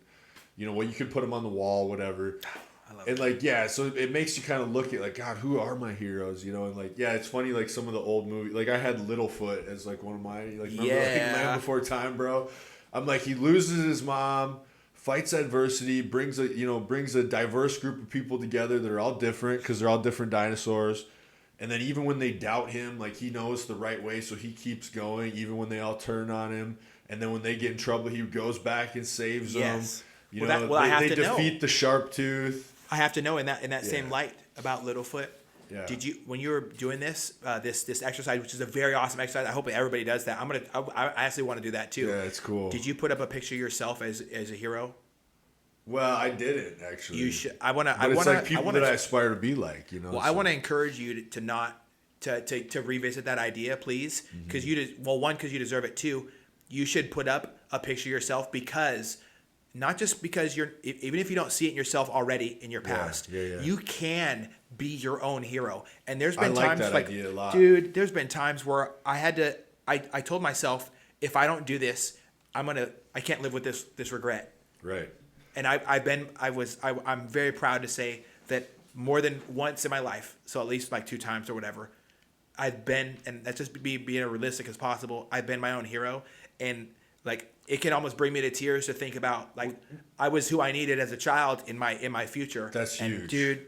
Like, that's the full circle. That's the saying. It's like, be the person you're looking for. Yes, man. Like, be the person because I think that too with like your trauma, things like this. But even just regular people, even if their life wasn't super traumatic, but maybe there was just something missing, or they didn't get something they needed. Like, you need to be that for yourself. Like, maybe there's this maybe like something you didn't quite get the thing you needed from your mom or your dad or this or that, Be that. Change the future. You kind of become that adult for yourself. It's almost like you re-parent yourself as like your new, like you become the thing that's missing and you become that for yourself. And that's how I truly believe.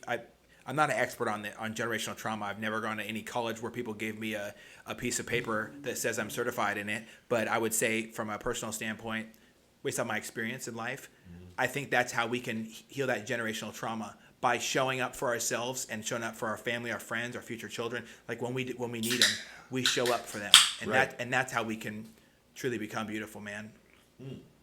No, I'm 100% with you. There's even things like, even taking on, like, becoming a trainer to all these clients.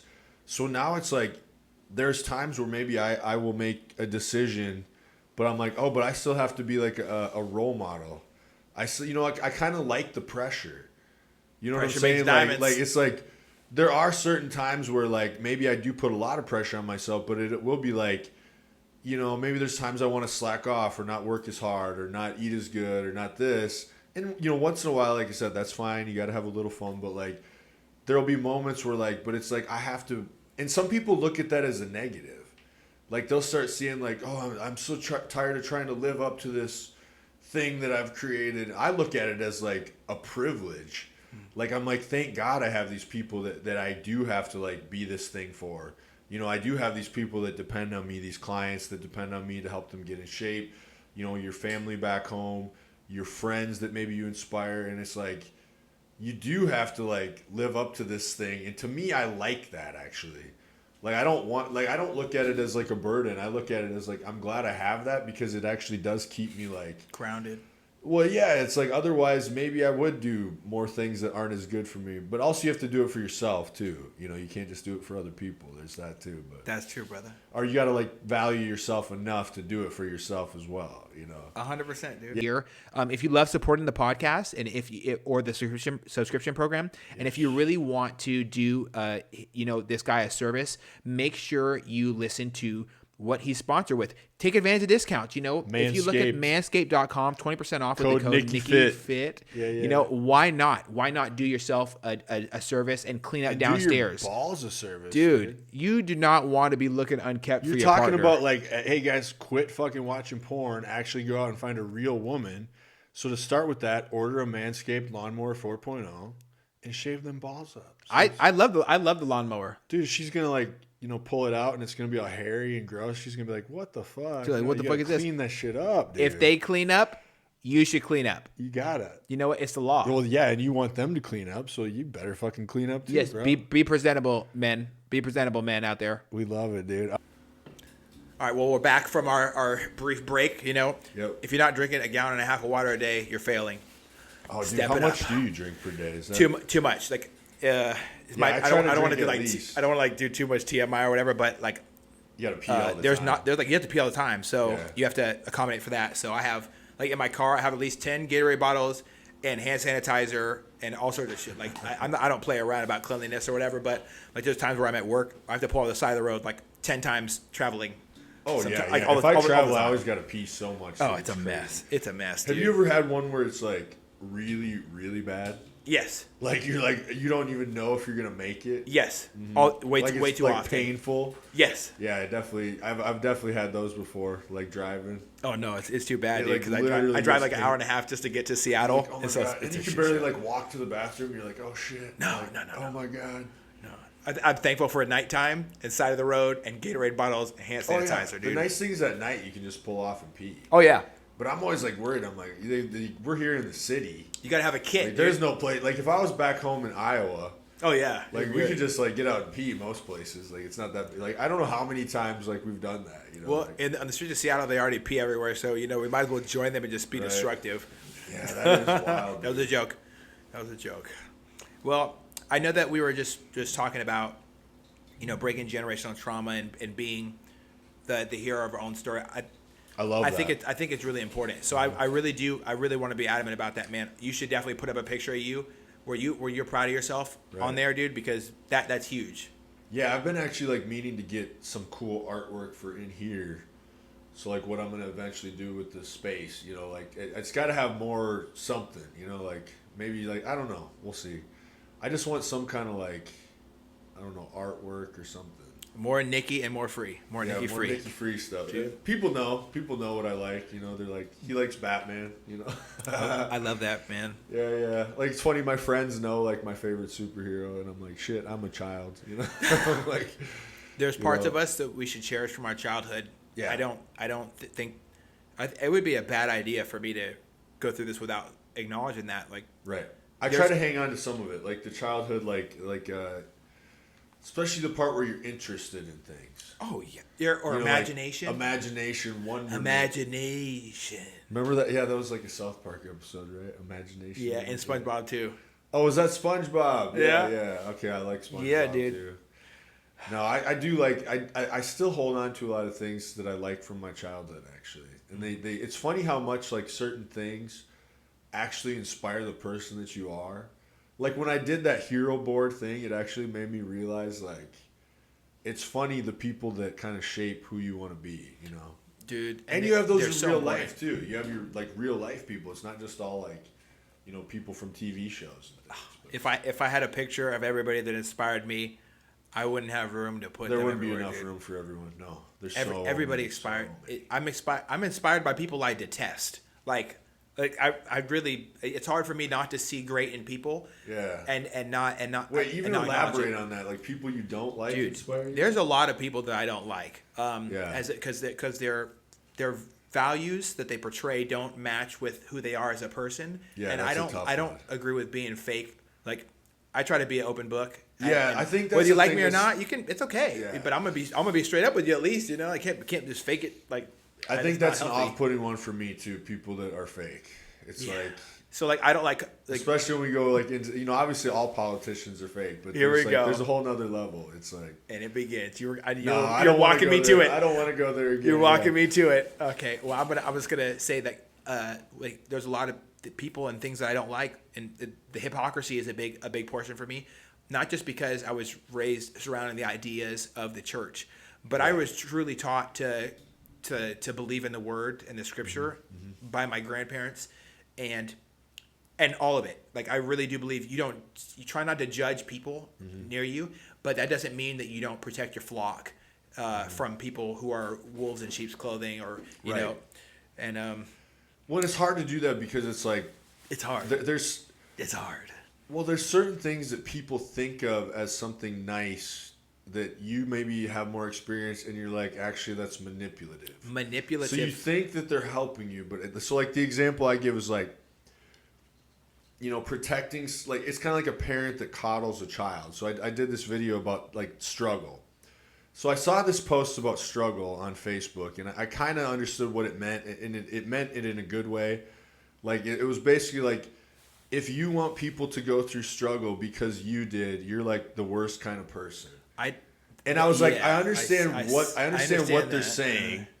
It'd be like you went, and I said if you replace the word with abuse, I would agree with it.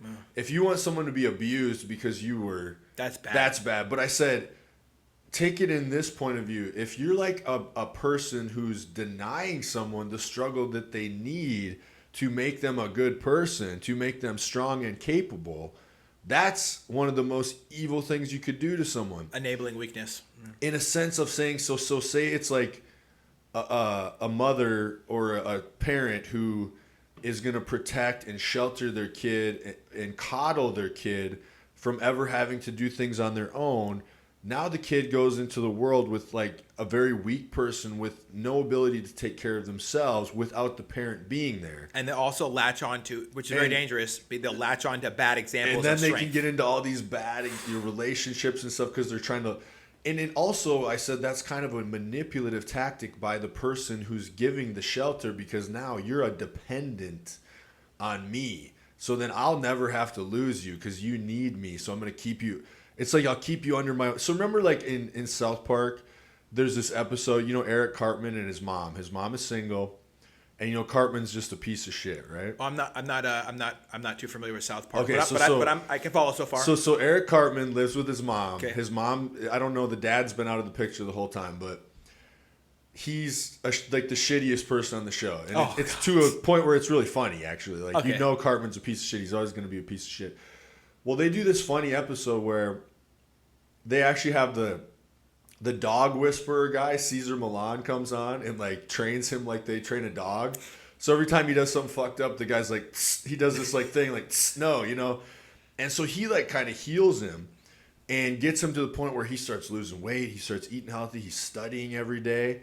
And now his codependency on his mother is gone. And then she all of a sudden, like now that the dog guy's out of the picture, she all of a sudden realizes that without him being codependent, she's alone. That's tricky. And she has nothing. So she all of a sudden like ruins his progress by being like, do you want mommy to make you this? Whatever, some sweet thing that he'd finally gotten.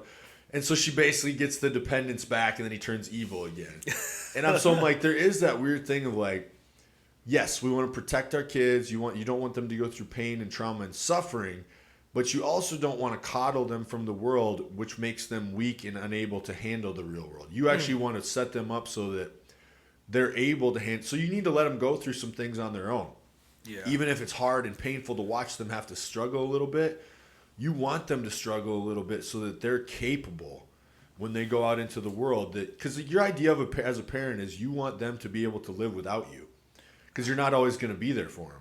So if you've denied them certain lessons and stuff, you know what I mean? Like, man, that is powerful what you just said there, and it's interesting that you pulled it from a or think about a shitty comedy TV show. Even think about it as like the government. If they want total power and they start giving us free things all the time, is it actually freedom if they start taking some of your freedoms away, but they're providing for you in another way? Now you're dependent on them. They're like the mom or dad figure you don't have. You know, it's like you become dependent on them, but then they're always in power. Where I like the idea of a government that's just working for us. Like, I'm the adult, not you. You work for me. Yes. Like, that's the government I want. I don't want the one where they're like, take care of me. And, you know, I'm not against welfare or anything. That's not what I'm saying. But I think there is a thing where people in positions of power do like to kind of keep people dependent. Poor.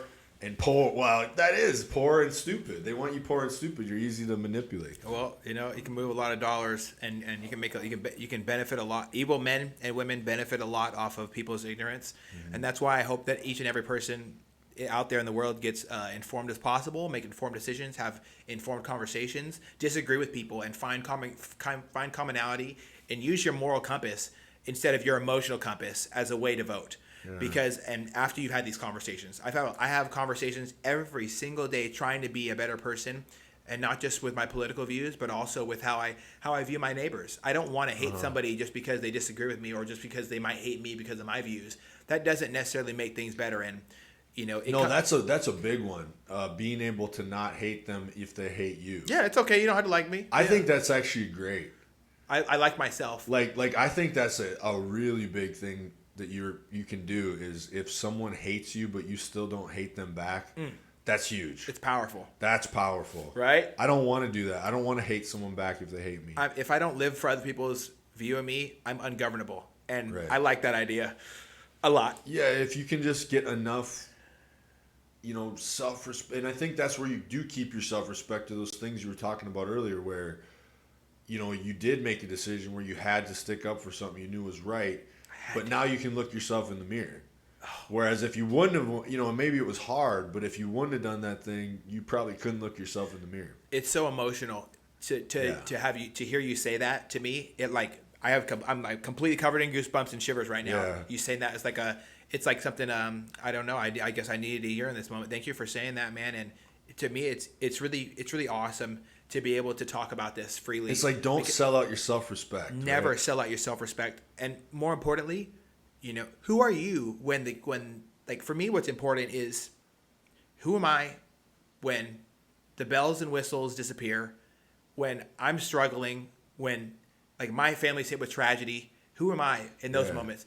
I want to be the same person when I'm in moments of like excellence. Take away all the other stuff, all the social media, the podcasts, anything. Take all that away. I want to be the same and person. Who are you? It's like, and if I you like that for person, you're doing good. And I want to stand for that idea as well because like when I do a 55-hour week overtime and my fat check hits and I'm like I stay up till like freaking till 9:15 till my ADP loads because it's always delayed 15 minutes on Wednesdays. Like I sit up all night. Like I'll sit there and I'll like hold my phone. And I'll be like, oh my goodness. Like it's still, to me, it's still beautiful to be able to take care of my family. Like I will cry. It's huge, dude. I will look at the number. I'll fist bump my wife and I'll go in the other room. Right now, I'll go in the bathroom and I'll cry. Yeah, like especially doing it right now, like you said, in this economy and in this time. I just want to take care of my family, dude. And it's like I'm able to do this from the people I love. Like I'm able to, you know what I mean? Like it's everything to me to be able to make more money than I did when I was in the military. Yeah, it's better. It's more so important. Like I probably broke so many labor laws when I was working at an unnamed, undisclosed restaurant in Bellevue. Like when I first got out of the Navy, I'd work 24-hour shifts straight. Yeah. I'd work like 48 hours. I work from Friday night. I get off of work even when I started the elevator trade, I'd get off at work at 2 p.m. Yeah. Floor it over, clock on at 4, and I'd work until Sunday at like noon or 1 or 2, and then go home. I didn't sleep. I worked nonstop. It's a 24-hour restaurant, and then I'd go home and I'd crash and sleep. And you know what? In my worst, most mental, like my worst military transitional space, I realized, and even just saying that, that's one of the times where I wasn't drinking when I was working. Mm-hmm. And I feel it hurts me to even say that because I knew I was in such a bad mental spot that I thought that working and money would take care of my problems. There's no dollar sign that can fully cure any mental state. No. And no. I mean, I love money. I love it, but money helps with stress for sure. It helps alleviate a lot of issues, but like people are like, does money buy happiness? I'm like, yes, but also no. It's like it does. Like money can't be the main driver. No. Because I've realized that like with everything I do, it has to have a deeper meaning, like the things that you're doing. So like if you can find a way to make money while also having some deeper connection to what you're doing, man, that's the way to be the happiest, I think. And I love that you said that, man, because it's so true. Yeah. I think that we define our own self-worth based off of, and you said it before, the foundation we create from our childhood heroes, not necessarily who we are as a child, because we can be completely different. I'm very, very thankful I'm not still like the same kid I was when I was a little kid. Yeah, like when people like, you're different, it's like good. Yeah, you know what I mean? Like, what, you wanted me to be the same person for the rest of my life? No, baby. You didn't want me to grow or change or get better or, like... No.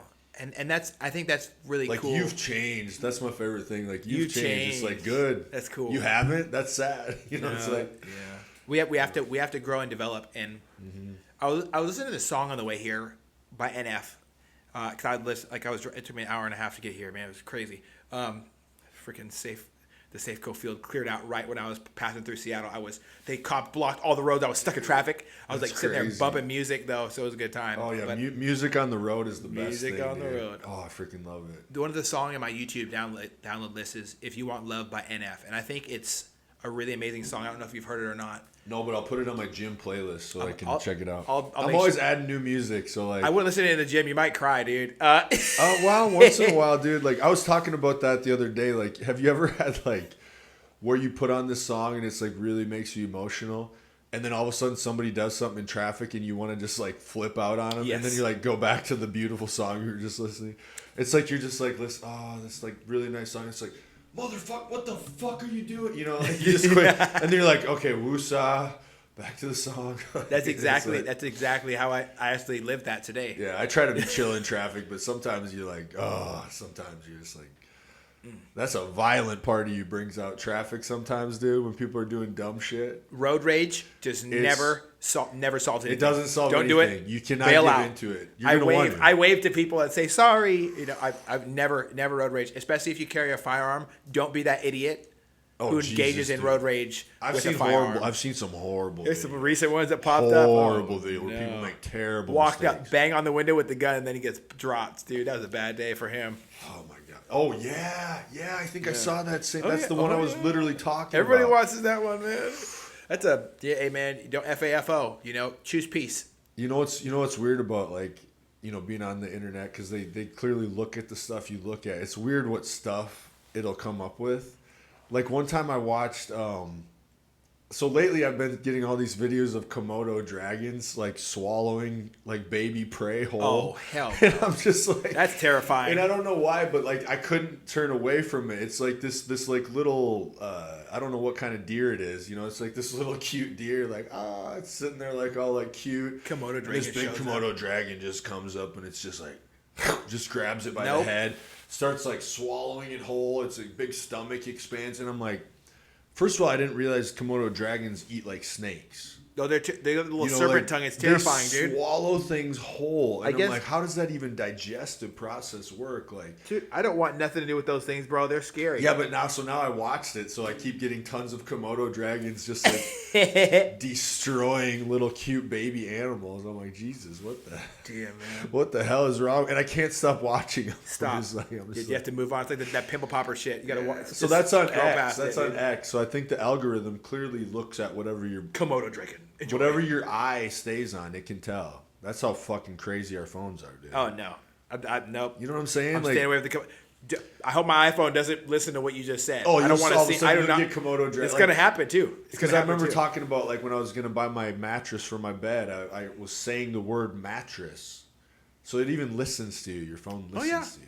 Oh yeah. I say the word mattress, all of a sudden my phone's like, "Here's a bunch of mattresses." Like, I'm really interested in what's gonna happen after this conversation because every time I sit down for a podcast.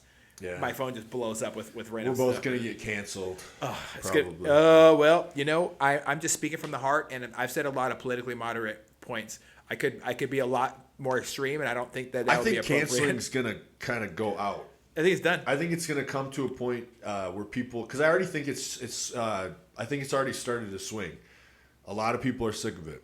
You know what I'm saying? Nobody wants freedom of speech to be pushed away. Nobody wants their constitutional rights to be put. Everybody wants their constitutional rights. We have people who march in the streets for them, especially as black people. We have people march. A lot of people, much better than myself, have marched in the streets, been sprayed with fire hoses to stand up for our rights. I do not want anybody's rights to go away. No, at all. And even if you kind of want it, I think once it swings to a point where the stuff you wanted to stay starts getting censored, you're going to change your mind pretty fast. You know it. If it's the other side that you're happy with, yeah, they shouldn't say that, but someday it's going to flip on you, and you're going to be like, damn, why was I pro censorship? You're going to eat those words. Because all of a sudden it's going to be like, wait, I can't say the shit I wanted to say. It's like, yeah, that's how it works. That's what happens.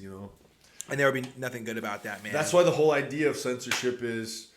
Even stuff that I find morally disgusting has to be okay, Well, that's just the thing, dude. Yeah. And I think it's really important for us to look at how we operate as society and say no to things that are going to hurt our neighbors more than us. Yeah. I think that's so. It's very hard to look outside yourself and be like, I'm going to actually still stick up for this thing, even though it doesn't affect me personally. Yeah. But it's going to affect this other person. I don't want that either. Mm-hmm. I don't want them to have, you know what I mean? Like even stuff me and you maybe don't like agree with or like I still want them to have rights too, or like, to 100%. say the thing that they believe in, or Yeah, get after it. Get out there, make your signs. Get out there. Just don't burn down my just fucking don't friend's actually business. do violence. Like there's a good way to protest, right? I love it. Just don't burn down my friend's business. Because I am business, pro-protest, just not. Let's not fucking fuck other people's shit up. 100%, dude. Yeah. Man, but yeah, dude, that song I was listening to coming over. Yeah, you gotta tell me that before. It's so beautiful, right? Mm-hmm. NF is one of my favorite artists out there because he's very open and raw, and he takes you on like an emotional journey every time he makes a song. Talks about his mom doing pills and ODing, in a very not really in a positive way, but in a way that you can just. But it's real. And then there's a part of him like talking to his mom at the end of the song. And you can hear him crying and expressing himself. And I feel like it was such a... For somebody who sits in a room and listens in front of a microphone with people about their worst experiences in life, it was so... it was like very beautiful and overwhelming for me at the same time to be able to have him... Or to be honored enough for him to open up about something like that, because it invoked something in me where I felt like I could talk about more things because he was brave enough. Right. And that's where I think this conversation thing is very important in modern day society. Talking about things that are hard makes it easier for other people to talk about things that are hard. Right. There's a fitness influencer guy who's like this big jack dude. And he talks about he was abused as a child. And like the way he was able to open up and talk about it and just like how it affected his life, like that's huge. Like when people can finally do it, but it's like scary because it's like, you're putting this stuff out there to the world, and it's like, but it's like you can't really heal or learn or help other people unless you do say it. No, and we need to be the front runners for our like. There's one day like my future kids are gonna see this, right? Or they're gonna ask themselves when I'm dead and gone, who really was I when nobody else was looking? Yeah, and I hope that I'm the real, raw, authentic person that I'm trying to be right now. I try to be just me all the time, and it comes with a lot of flaws. Right. And I wish I was better. I really do, and I'm trying to be better every day. But that's important. If you want love, like the idea of the song is, if you want love, you're gonna have to change. You're gonna have to learn how to change. You're gonna learn you're gonna have to question yourself and say, man, I need to give up a little bit of this for a little bit of that. And I think that you touched on breaking generational curses. Yeah. It's essential for me to work on myself. As we've talked about in the last time I was here, man, it's essential for me to work on myself so that my children don't bear the faults of my irresponsibility. I have to put my best You should be healed from it so that it doesn't pass. Or at least try. Or at least, at least try. Like, yeah. But yeah, what you said is really important. Like the idea is like you can't really have love without like letting your guard down. No. And that's the hardest thing, dude. Dude. Like you said, especially with men, it's like guard is up, you know. And sometimes the guard should be up because you got, you got to protect people. You got to protect. Like, sometimes like vulnerabilities can be used against you. You know what I mean? Like, and that's happened to me more often than not. Right. But I still have to. Part of being a loving person is getting up out of bed every day, saying, "All right, today's a new day. I'm not going to judge the rest of my relationships based off of this one. I might take a lesson with me. Yeah. I might not need. I don't need to forgive people. I really disagree with that idea that you need to forgive. You need to forgive and forget or whatever. Fuck that. I need to learn a lesson and act accordingly. Mm-hmm. And a big part of that is me carrying a lot of my past frustrations, learning about like grief, learning about loss of friends, learning about dealing with trauma. Like all this stuff is kind of spiraled and balled into me. Like when I heard that song today, like I was like, my eyes were filling with tears. Like on the way over here, just thinking about that. Like, wow, if you want love, you really have to open up your heart to the universe, and it's fucking scary. Yeah, you're gonna get hurt once in a while. Yeah, you're gonna get hurt. That's the thing. But it's like you have to like trade the pain for the good part too. Like the pain will come with the good. So it's like if you're not gonna be able to like allow yourself to get hurt, you're not gonna be able to allow yourself to like have the good stuff that comes with the love, right? So it's like, but you're right, dude. Once in a while, a song will just hit, and you're like, "Oh, that made me feel some shit," you know. And it's weird, like how it is weird how we get very almost, especially being ambitious, like you're doing, 100 some podcasts, working, providing for your family. Like it's really easy to get very just like shut down emotionally and have to be able to like slow down and feel stuff a little bit. It's scary because I get so like just in a go, and then once in a while something will happen where you're like, shit, I actually have feelings. You're like, I forgot. Sometimes you forget. You do, right? And that's why I think you're right. So like, you did 120 some episodes and listened to so many people probably bear like the worst, most painful stuff in their life to you. And it's like, but that's important. That's how you make those connections, right? And it's like, and then like you said, the people that listen, they might have been going through some stuff too. And then all of a sudden they're like, whoa, this is like speaking to me because I'm dealing with similar stuff. And then maybe they're more comfortable. Like even what you just said here today, like maybe somebody's like, gonna go tell their wife about something that they didn't want to talk about. I hope they do, because that was like, it's not easy for me to sit up here like in front of a microphone and a guy I really like, and whoever's gonna listen to this and say, wow, I've had this was a horrible experience. It happened to me, but I hope other people benefit from it. But listening to all the rest of the people being brave, it kind of makes me be more comfortable with being uncomfortable in those situations. And we don't grow from these comfort zones. No, we have to go through hard shit. I'm always talking about that. Like comfort is the worst drug, dude. You do not want to get addicted to comfort because the only time growth happens is when comfort is being uncomfortable, like you just said. And that's huge, but it's so hard. Nobody wants to be uncomfortable. Nobody wants to. So we don't like having the uncomfortable conversations. And but that's what it takes. It does take that, and you heal when you speak.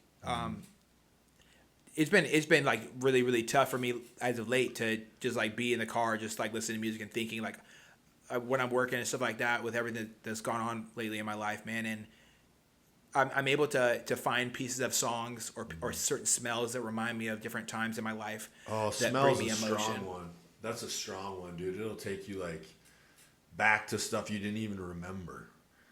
I've been talking with my buddies about that. Like they'll like remind me of something, and I'll be like, oh yeah, I haven't even thought about that. Like it's so weird how life keeps going, and then like your memory starts to like get a little off, like or you maybe don't quite remember things, and but smell is like that'll take you right back. Oh, immediately, man. And it can be overwhelming sometimes. I think that the more time I spend contemplating my life and the lessons from it, the more I'm able to kind of to heal a little bit. I think when you go through horrible instances in your life, no matter how gruesome they are or how light they are, light or dark, I don't know how to say it, man, but going through it, you're gonna grow through a lot of it, but it comes at a cost.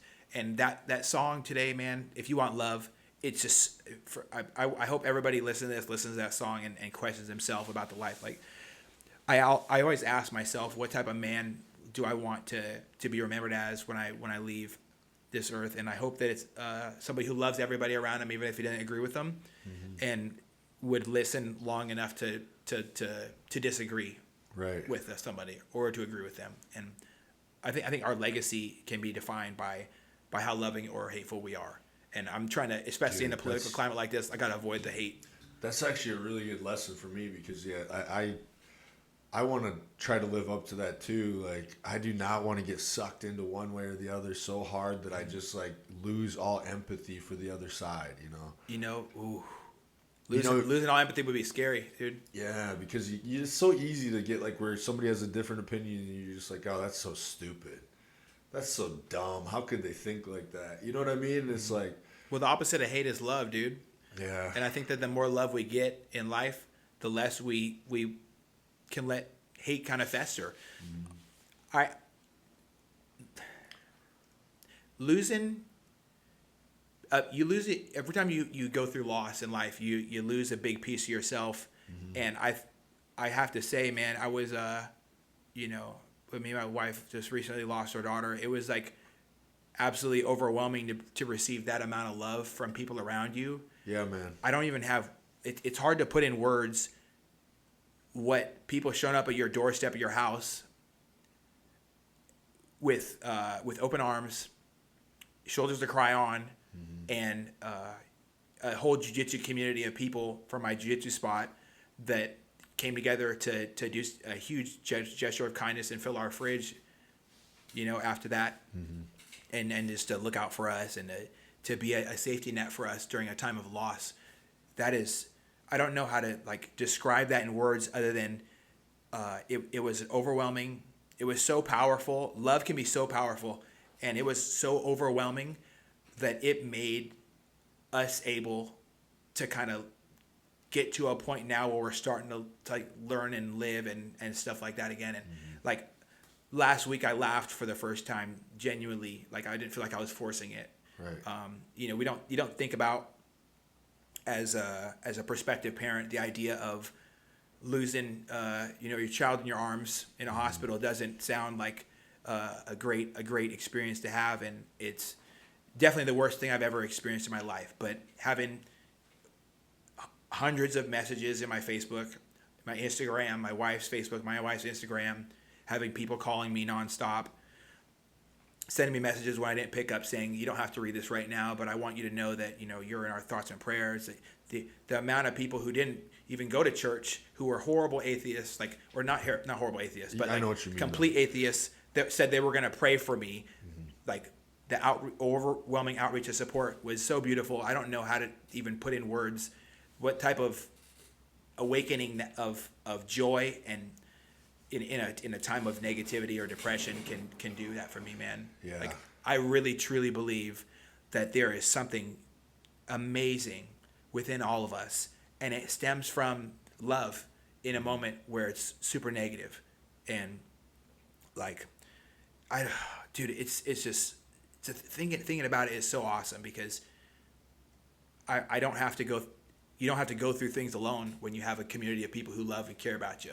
And I felt every single ounce and bit of that love, and I think that's why I think I have this perspective about people.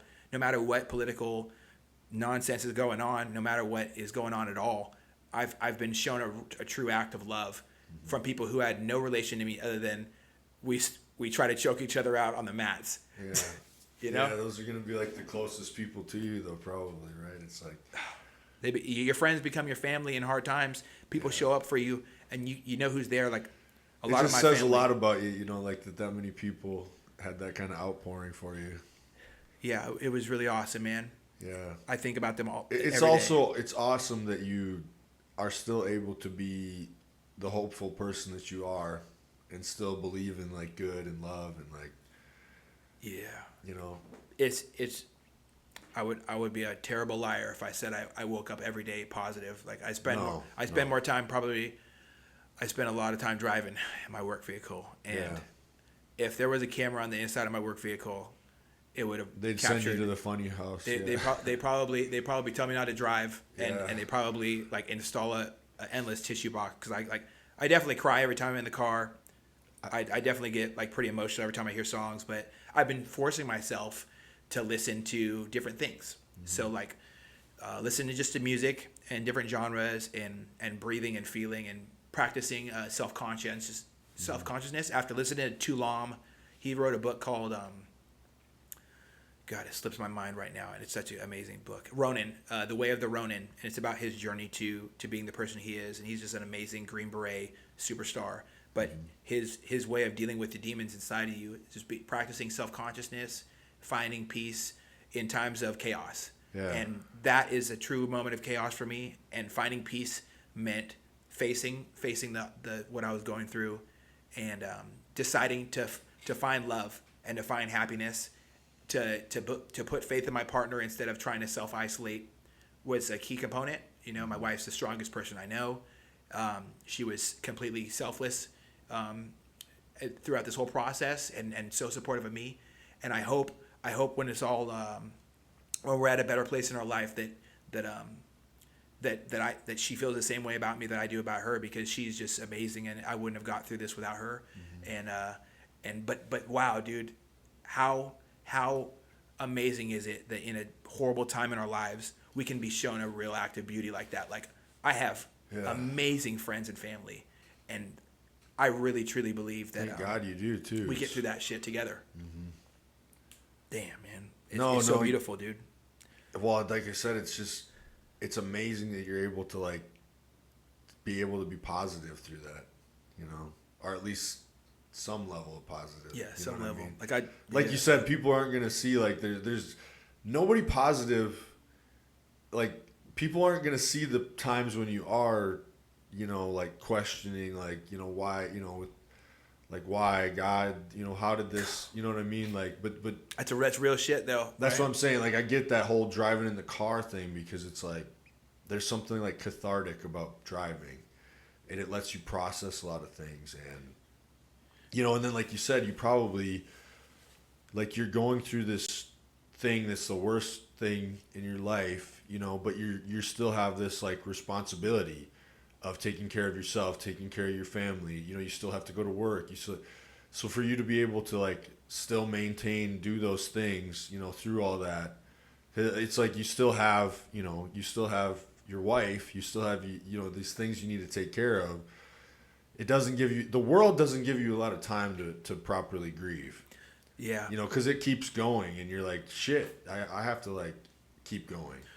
Yeah, and like us making the decision to leave the city and move to the country and get a new house, find peace, and you know, kind of have her set up her hair salon down there and everything, and you know, dude, how's that going? Us being in a transitional space out from the city to the country has been very interesting. You think maybe the moving to something new helped a little bit, like a new start? It'll give us like, so we're still in the process of selling our Linwood house, and we're staying with friends until that's all over. So it's definitely been a hang up as far as like breathing and stuff like that. But we've been going on hikes recently. We've been going on hikes. There's a bunch of little small mountains in the area. Because you're just healing right now still. I think I listened to this guy talk about grief, like a country star, and he was talking about how faith shaking losing a child is. There's a lot of different people who are struggling with loss, and I don't want to negate anyone else's experience. You know, for me, learning to live with loss has been something I've been on. It's been on a journey you learn to live with loss. It doesn't get easier. Other days, grief comes in waves. It gets heavier some days. Some days it's not. When you find out that you're going to have a kid, and then you start looking forward to certain parts of your day, like heartbeat time and stuff like that. At the end of the day, I'd come home from. Well, I know how much it means to you too. Like the idea you want to be a dad. You know, it's like it's right around the corner. Yeah, it's right around the corner. You know what I'm saying? Dude, I get that. Like, I always think about that. Like I said, my sister has 4 kids, and I love it. I couldn't imagine, dude. It's like It's wild. Yeah. But you learn. Losing my dad was tough when I was deployed. Losing my grandpa was tough when he was like my childhood hero, and really helped out when my stepdad was deployed because my dad wasn't in my life at the time. Yeah. Losing my brother like a year and a half ago was pretty difficult, but this is something new and is a little bit more, like way more difficult. It's definitely the most difficult thing to kind of carry with you every day, and you learn to take it as it comes. At first it's horribly hard, and it still is horribly hard, but you kind of learn to live with it. It doesn't really ever go away. No. It's part of you. Like we were talking about that, with Billy's situation on the last one. He said it doesn't it gets better, but it doesn't go away. And it won't. It's always part of you. And yeah. It's like, I think grief is like that for everybody. It's not like something that just it's magic and it just, oh, now it's gone, I'm fine. It doesn't work that way. No. So it's going to be a process forever, It is, man. And the excitement of knowing that there's definitely still a possibility of being parents for us. What's is awesome. I had a relative that had a few of those situations happen, like more than one, but they also now have like 3 or 4 kids. I know. So they're okay.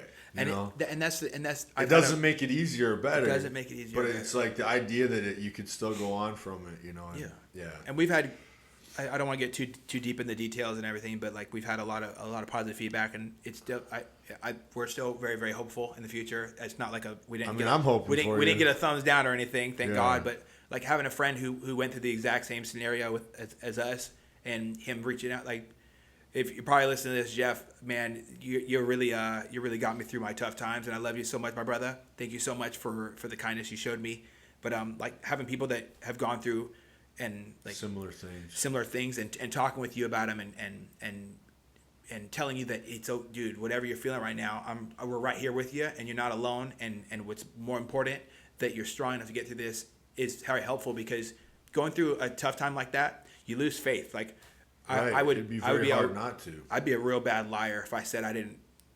I'm sure you cursed God every day, many times. Every day, I can't listen to this song. I mean, even like a lot of songs, probably calling them names that I wouldn't even want to know. Man. I get that, dude. Like that's. But that's that thing, dude. That hatred thing. You can't let hate win. It doesn't work, dude. I know. I've been there. It does not work. And I think that's what's really cool about this life, man. Even in the darkest time, there can be people out there that show you that there's still future, and I'm still joyous. I'm still excited about the future. I'm excited about us getting our new home. I'm excited about us living out in a quieter area where I can have some respite away from where I work, so I don't feel like I'm bringing home work with me. Dude, I can be present. I love being in the city, but being from small town Iowa, there's some amazing things about living in the country. Just peace. Like serenity. Yeah. So are you guys gonna do like anything like gardens or animals or? We're thinking about my wife. My wife wants a cow, and goats. Hell yeah, get a goat, and chickens. Yeah. So chickens would be the best because you get the eggs. I know. There's nothing healthier, dude. I don't want to sound like I'm having a negative attitude about it. She says she wants a cow. I'm like nervous. Well, because you're. I'm like nervous, dude. I'm like, no, she's gonna rock it out, dude. Okay. She's Rihanna's a tough motherfucker. Yeah. Tell me more. I'm just nervous about I'm nervous about how I'm gonna be with the cow. You know what I'm saying? And then you would have it to eat, right? No, I think we're gonna have the cow for milk and for just to have a cow. Just to have a cow. Yeah, I think I'd have to get my beef from my boy Larry or a couple other people. It's crazy how long beef can feed you. Ooh, feed a whole family. You get a fridge. Oh, if you have a big deep freeze, dude, you could live off that for a year almost. It's right. Yeah, it is wild.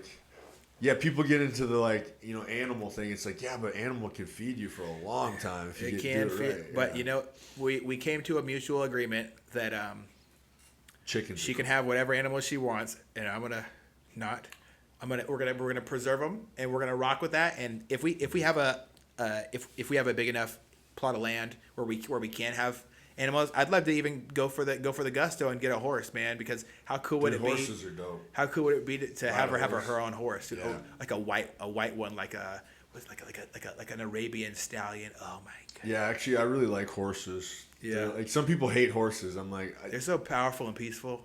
I don't know. They're just one of the coolest animals, and like their relationship with humans is crazy. And that's what I want, man. You know, I want that you can breathe out in the country, dude. Yeah, and you could have like pets, dogs, cats, like all that stuff, dude. Like, and they like it way better in the country. Oh yeah. You know, it's like I love dogs, but sometimes people that have them in the city and stuff, it's like, oh, that would suck for the dog. You know? Dude, having a big plot of land and the dog's cruising around, and you know she gets in her if we have a big enough plot of land, she can hop in her razor side by side and floor it. The dogs follow her because they're going to be all well trained, and they come up and then they just sit there and wait for her to hang out with the cow. And I mean, that would be kind of cool, man. Reminds me of literally my childhood with my mom's side, my grandparents, because they lived on a farm, and so like I still have all my memories from the farm are amazing.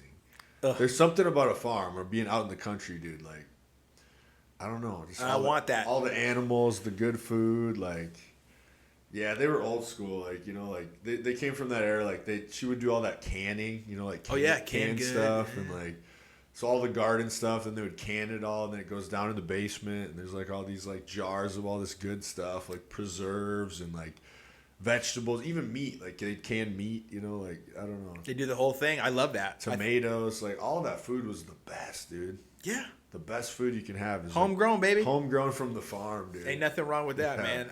The country has been really. Everyone out there's been so welcoming too. Where are you guys living? So we're staying in Buckley right now. So it's just like I would say southeast of Auburn.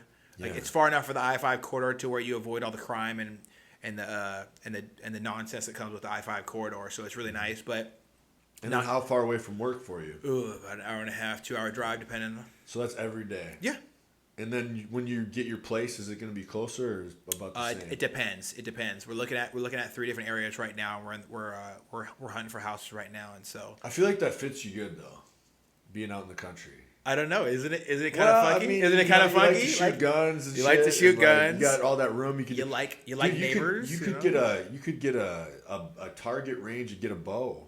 Start shooting arrows every day. Right. Everybody's telling me to do that. Well, dude, it's really fun, especially if you have the land to do it. We did that all the time. Like, we'd always set up targets. My friend had this land out by the river. So his parents owned a farm, and then there was the cabin out by the river. And, like, yeah, anytime you wanted to shoot guns or, like, shoot arrows, that's where we used to practice all the time. I want to do that. But we built this giant tree house when we were kids. Like, that's, dude, still great memories. Yeah. Well, that area is kind of perfect for it, and the jiu-jitsu community out there is kind of like the sister school of where I was going in Edmonds, and so because that's a huge part of your life as well. Yes. Yep. I never knew how amazing it would be to pay money to have people try to choke you out or threaten to break your body. Uh-huh. Like that. That's but wild. It gives you skill. It gives you skill level. Oh yeah. Yeah. So you learn a lot about yourself in those moments where you're faced with severe adversity. I think that's another driving factor of me, you know, taking steps and trudging through this situation is that I face difficult things often. Yep. So the more often you do difficult things, the less difficult really serious hardship can be. Right, because you're used to difficult, hard things. Yes. Yeah. And you strengthen the mind. When you're strengthening the body, you strengthen the mind. You know that as somebody who. But breaks yours down is a mind thing. So like this is a test of the mind. So but then at least with the jiu-jitsu, you can almost like externalize it into a physical thing. Yes, but you maybe can work some of it out a little bit. Definitely work some of it out because you have to think through problems. Jiu-jitsu is not. I've learned a lot in my short time of practicing it and being a student of this game. Right. One of the major takeaways is not strength or power. It's tactics. It's a 3D chess game, and your body is the pieces. Yeah.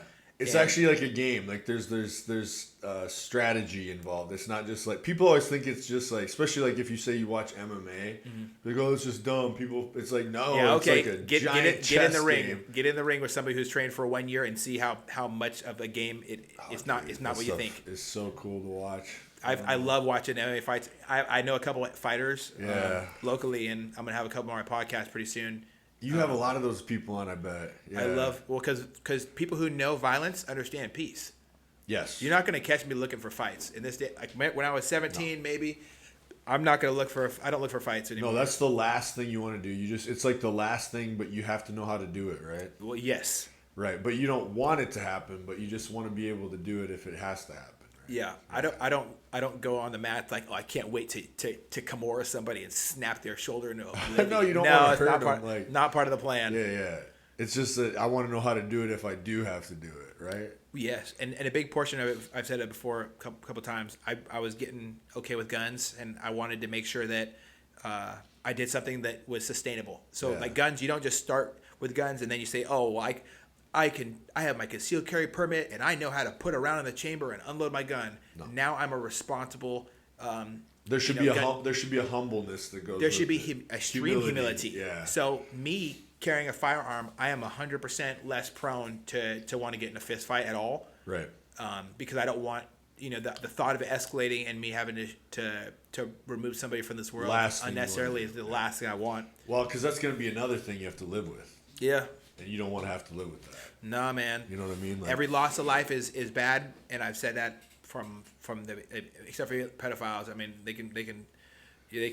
I don't really care for them very much. So I'm not advocating for removing people from this world, YouTube. No. But I am saying that I'm not calling for violence. I'm not calling for violence, but I don't have anything nice to say about pedophiles. But other than that, like. It's really important. People do. We got to preserve others' lives. Yeah. Our neighbors deserve to. So my neighbors deserve me to look out for their kids when they're playing outside. Oh yeah, that's how it should be. Like the whole community should raise each other. I feel like that's a real thing. Yeah. Like that should. I think that's like a human thing. Like if you're. Like even like so at the bar I work at, like if there was a kid and something was gonna happen, their parents weren't there, you would step in and be like, make sure they're okay. Yeah. I think we're kind of good at that, like people who train this usually look up, and I recommend everybody check out the conversation with Tim Kennedy and USCCA, the United States Concealed Carry Association podcast, where they talk about human trafficking and they talk about protecting our kids. Talk about that shit is scary. Stuff like that. I think that everybody should look at it because it'll make you one hour episode of somebody talking with somebody who's an expert in a lot of things will make you put down your phone and pay attention to the kids in your area, pay attention to your community, and not in a fearful way, but in an aggressive stance, because our children deserve us to be aggressive and watchful, respecting parents, right, where we put aside our political differences and look out for our kids, because the kids are worth it. Yeah, that's a big thing. Like being from a small town, like the whole community raises you. Yes, brother. Like I always said that, like it wouldn't matter, when we're teenagers and we're kind of like assholes, I'm like, being from a small town, there was like, it didn't matter if it was your parents or your friend's parents. If they were there, you knew not to act up. No, you better act right. Because if I acted up and it was not even my dad there, it'd be someone else's dad there who would tell my dad about it. And he would also feel comfortable coming over and being like, stop being a dummy. Like, what are you doing? Community building. The whole community builds you. The whole community raises you. I love that too. Yeah, that's what I really do. That's what I like about small towns. It's like, the thing that people don't like about small towns is like everybody knows everybody's business. Yeah. But Gossip Girl mentality isn't really good, right? Yeah, but and Gossip Guys do it too, but Gossip Girl mentality. I call it the Gossip Girl mentality because that was a magazine that gossiped. So, Gossip Girl, yeah, it's a magazine. I don't like that. I don't like people doing that in real life. Did you hear about so and so? Did you hear? Yeah. Did you hear that the iCarly host quit? No, I don't want to hear that shit. Like, yeah, that's a thing. But on the other hand, it was nice. The whole community takes care of each other also. So and that's what I found with the jiu-jitsu community, because the people who look out for the kids, they're tight knit. They're all real tight knit, man. These kids on the mat, they are savages. Like, look out. If you're in their way, look out. We get that group of those Muay Thai girls that come into the bar, and they're like that too. Like, man, they take care of each other. They take care of each other, dude. That's awesome. Like, I always go up to them and I'm like, what are you guys doing today? Talking shit about men?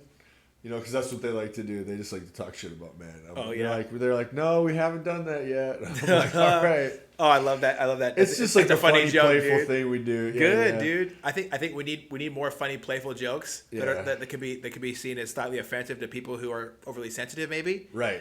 And I think that it's okay to joke because a lot of jokes are rooted in. There's some truth in almost all the jokes, right? True. If I think humor's huge. Yeah. Humor's a good, like, we need our comedians. Like, all, like, dude, I mean, especially, like you said, all the crazy stuff in the last how many years, like, thank God for all the comedians. Yo, yeah, they're risking it all. Bill Burr went off. Bill Burr's a savage. I'm waiting for his special to come out. My company took me out, me and a couple of my coworkers out to go watch it. And I tell you what,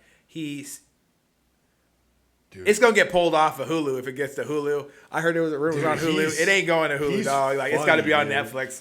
Netflix or X.com. Like, it's got to be X or Netflix. Yeah, No, dude, Bill Burr is he went in. savage. He went in, and I was laughing, and there was, he ate that one up. Good for him. Yeah, I love it too. Like, he does funny things. Like, even when he went and did like Bill Maher's podcast, and like I said, I like Bill Maher, but like watching Bill Burr just like decimate Bill Maher was hilarious, dude. And not in a bad way. Like, they were still friendly. Yeah. But it was just like he kind of was. He just took him down a peg. Oh yeah. You know, because he gets very arrogant and kind of full of himself, which what I kind of like about Bill Maher, which you know, but it was like Bill Burr just like he does it in such a funny way, dude. I think life has a way of humbling us when we become arrogant.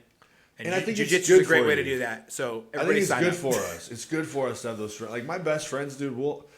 It's kind of like that thing where, like, your best friends, like, you're hard on each other, and then behind each other's back, you say the nicest things. Oh yeah.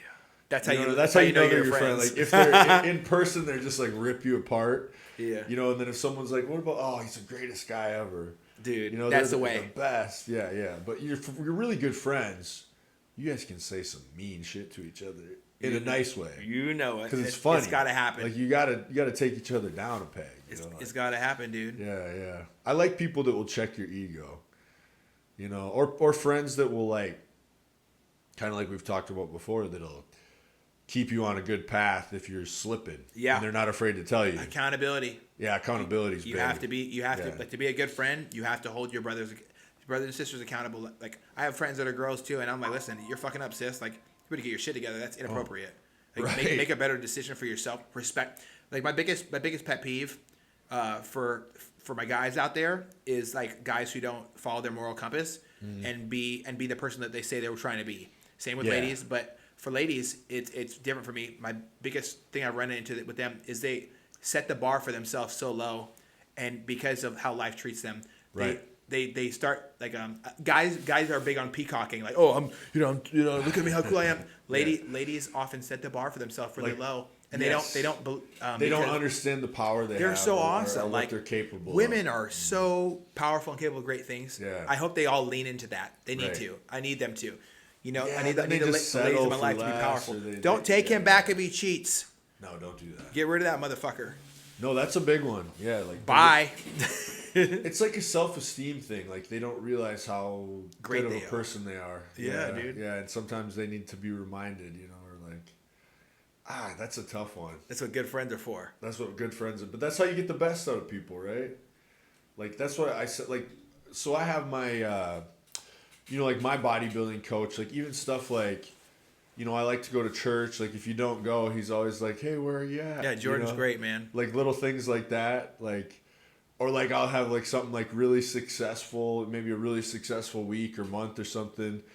And he'll be like, yo, are you going to come to church and pray and thank God for all that, you know, success you had? It's like just little things like that, keeping you, you know, in check. Mm-hmm. We do this like prayer group every Wednesday morning too, which is like pretty powerful. And it's hard because we do it at like 5:30 in the morning.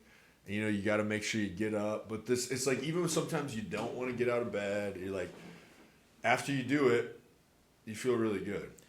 Well, that's a way, because we're not just it's a community. It's a community. So we get people on Zoom, and sometimes there's like 6, even 8 of us in there. You know, and it's a men's group, and we pray. And it's not like just praying like, oh, for me. You pray for people. Like, we're praying for people that actually need it. Like, hey, who's going through this? Who's going through that? What's this? And if you do have something pressing, you can say like, hey, can we throw this one in this week? That's awesome, dude. It's pretty powerful, yeah. It's so weird, dude. Awesome. Like, yeah, it's. I just got the warm fuzzies here and that. It's a light. It makes you feel so much lighter. Like I said, sometimes you wake up and you're like, God, I don't want to get up today. You're being a baby. Dude. You know, and then once you get on and you see everybody, and it's like, oh man, I'm so glad we did that. Waking up with breath in your lungs is the single, and especially in America, is like the single greatest thing I've ever heard of being able to do. It's like there's no ceiling on that. We're very blessed here. Get after it, We're baby. We're very blessed in this country. Go man. pray, go work out, go get on. Like for the. There's so many things. Just get out and do something. Go do your laundry. If you don't want to do your laundry, burn it and buy some more. I don't know. Like what to tell you. I would donate it, but like do something. I do something. I always try to inspire people to do that. Like find something. Yeah. Just find something that like makes you excited. What's really making me excited is like hearing about other people's things that they do. Right. So that's really your awesome. Podcasting is great. Well, yeah, but that is cool. But like you going up Wednesday morning prayer group, that's really awesome, dude. It's pretty crazy, dude. You don't have to be super strong with faith to appreciate or to like. Oh, or and like you said, there's people's. times where you It's question awesome that your you're doing faith all the time. Or like, I grew up very secular, so like religion was always there, but it was like there was a long time where I was not. Mm-hmm. I was always like I was talking about with Billy, like I always believed, but it was very. I got taken with all the secular stuff, like all the Hollywood and the this and you get this kind of like mentality towards religion where like we said, I was telling him like if you're religious now in like 2024, it's almost like coming out. It's probably harder than coming out as gay. It's like because you tell normal people and they think you're crazy. I think that your relationship with God is like relationship with God is something that it's something that you because you self-determine. It doesn't really matter what other people think. Yeah, well, but it's also your relationship. Your relationship's not going to look the same as Jordan's or mine. No, everyone's or Billy's. Like everybody has a different relationship with God, and or no relationship, and it's also something that you have to water your grass, right? You can't if your lawn's brown, there's a reason for it, right? So you got to sweep the floor. You got to sweep the floor, and you don't put it under the rug. Yeah, you have to. The coolest thing about, in my opinion, about religion is the culture surrounding Christianity. Mm-hmm. There's a song called "I Want to Go to Church." I'll send it to you after this. It says, "It's not a place for the winners; it's a shelter for the sinners, and I'm right where I belong." Yeah. That is born, bred, water fed. That's like I'm right where I need to be. I know I'm not perfect, but I'm trying to better myself. That's what I think it is. I think there's this thing where people think it's about like these like elite people that are all perfect. I'm like, no, it's literally the people that have fucked up the most that need it the most. Like that's why they're there, because they have been sinners. Mm-hmm. You know what I mean? It's not this like, oh, everybody's perfect thing at all. It's that we have sinned and we're trying to do better. Yeah. And I think that's the stuff like that when you're doing bad. Yeah. Because, like, the same thing, like I said, when you could look yourself in the mirror because you did those things that you did, and you wouldn't, it's the same thing. Like, when you're fucking up. Oh, you do. Like, you're going to know. Like, God's going to try to put you back on the right path. Mm-hmm. And that's why I feel like, for me, it's always like, no matter when I have failed or have sinned or I've done bad, I'm always still like, God's still there. Mm-hmm. It doesn't matter. Like, he's always there, like, still, like, looking out for you. I think a relationship with God is a relationship, or it can be looked at in for some people who have a good moral compass, can be also the same thing as just for an atheist, it looks like having a relationship with the idea of you being a better person. Right. And being a part of a community that believes in self-betterment by acknowledging that you're not perfect. Yes. So the idea that being a Christian makes you could be atheist and still come into that community and still get positive energy from it. Or sit on the outside looking in and say, okay, well, this is not for me, but I can agree with it.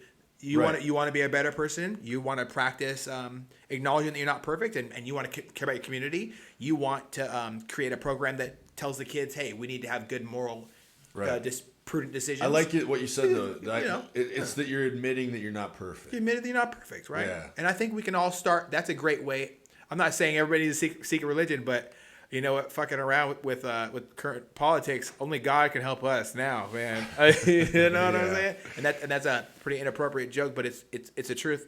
I think that a lot of Christians and people who practice Catholicism or people who pray to Allah would agree that only God can really help us when our world problems get so bad. We find faith in something else, and I found faith in love of people, in love of people, and people pouring love into me recently. I think I really want to encourage others to find their own version of what peace looks like. Yeah, and even like for people if you're not religious, because like I like even the podcast, I was like, I'm not gonna turn like my podcast into some like religious, trying to, but it's like it's part of you. But like even people that aren't religious, it's like find community in something. Just something. So you're not alone. Don't isolate. Don't self-isolate, and then suffer a mental health crisis because you're Just think about what you just said about the situation you went through, the outpouring of love. Yeah. That's important. That's why you need community. You need people there to lift you up, to help you. Because you can't always have it all be on you. No. Because that's one thing. We probably do that a lot. Yeah. You probably do it too a lot. Like, hey, it's on me. It's I'm on guilty. me. I got I'm very this. guilty of that, and that's the idea of religion. It's like you're gonna put this on God to take care of. Like because sometimes it's like it gets to a point where you're like, oh shit, I don't have this. It's like a healthy reminder that you're not alone, fuck. but you have to do the work. You still have to do the work. Yeah, that's the thing. You still have to do the work. You can't just like. It's kind of like I said before with manifestation. Yeah. We can't just imagine it and it pops out of thin air. I need pizza. Oh, I got to go buy it. You still have to go get it. Yeah. Or you can make it from scratch. Dude, that's actually good. That's alternative. Homemade pizza is delicious. I know. I listened to Joe Rogan's podcast with Mikey Mansamucci, and really amazing. That kid's jiu-jitsu. crazy. That is arguably a really talented individual who's turned that talent into skill. And it is crazy. You see, I'm ready for a super fight. His super fight's coming right around the corner. I can't wait. Dude, he eats like what? Just one giant meal per night. Like he'll just do hours and hours of jiu-jitsu intermittent fasting, and then he just eats like a giant meal at night, and he's like shredded. All I know that all the jiu-jitsu practitioners he has the funniest look too, because he like looks like this like nerdy kid, and then you see him like in with the shirt off, and he's just like shredded, ultra badass. He's a badass. Like he would kick both our ass. I would run from him. Yeah, it's wild. It's wild. First, so he'd have to catch me first, but as soon as he got me, dude, my knee is gone. Okay, he's gonna blow out my knee in a second. Yeah, that kid is a super talented. I just keep running, dude. But I don't want to lose my knee to him. I've watched people get injured in jiu-jitsu, and I think understanding when to tap is a very humbling thing, and it's good for you understanding your physical limits and also understanding when you've been beaten, so you don't have an ego. You don't want to walk into any situation overly egotistical. And I hope that I hope that so far today I've shown that I've worked on myself. I'm not too egotistical. Yeah, we all have some of an ego. I've been working on my ego, dude. So, but another thing that like really makes me feel good is out doing things for other people too. Mm-hmm. And I think that's kind of embedded in the Christian community as well as looking out for your neighbors. Yep. The Mormon community does a really good job of it. As much as people make fun of them for their more sheltered they're lifestyle, easy to make fun of, but they're everyone says they're the nicest people in the world. Well, if you go to Utah. Yeah. And you listen to some, and you spend some time around them, or if you spend some time around people who are raised in the Mormon community, it'll be very alarming how much of the ideals that you carry personally, like just knowing you, align with their ideology as well. Yeah. It's really cool. Okay. Yeah, I've always heard they're like the nicest people. It's scary. It's scary. It'll make you want to be a better person, man. I don't know. Like it's wild. Like that's the weird thing too about being around other people that make you want to be a better person. That's who you want to be around, right? It's like, I don't know. You run with wolves. Yeah, it's like that whole iron sharpens iron. Iron sharpens iron. Yeah, it's like kind of good hearts sharpen good hearts, but as long as you're not a sheep in wolf's clothing, right? Or a wolf in sheep's clothing either.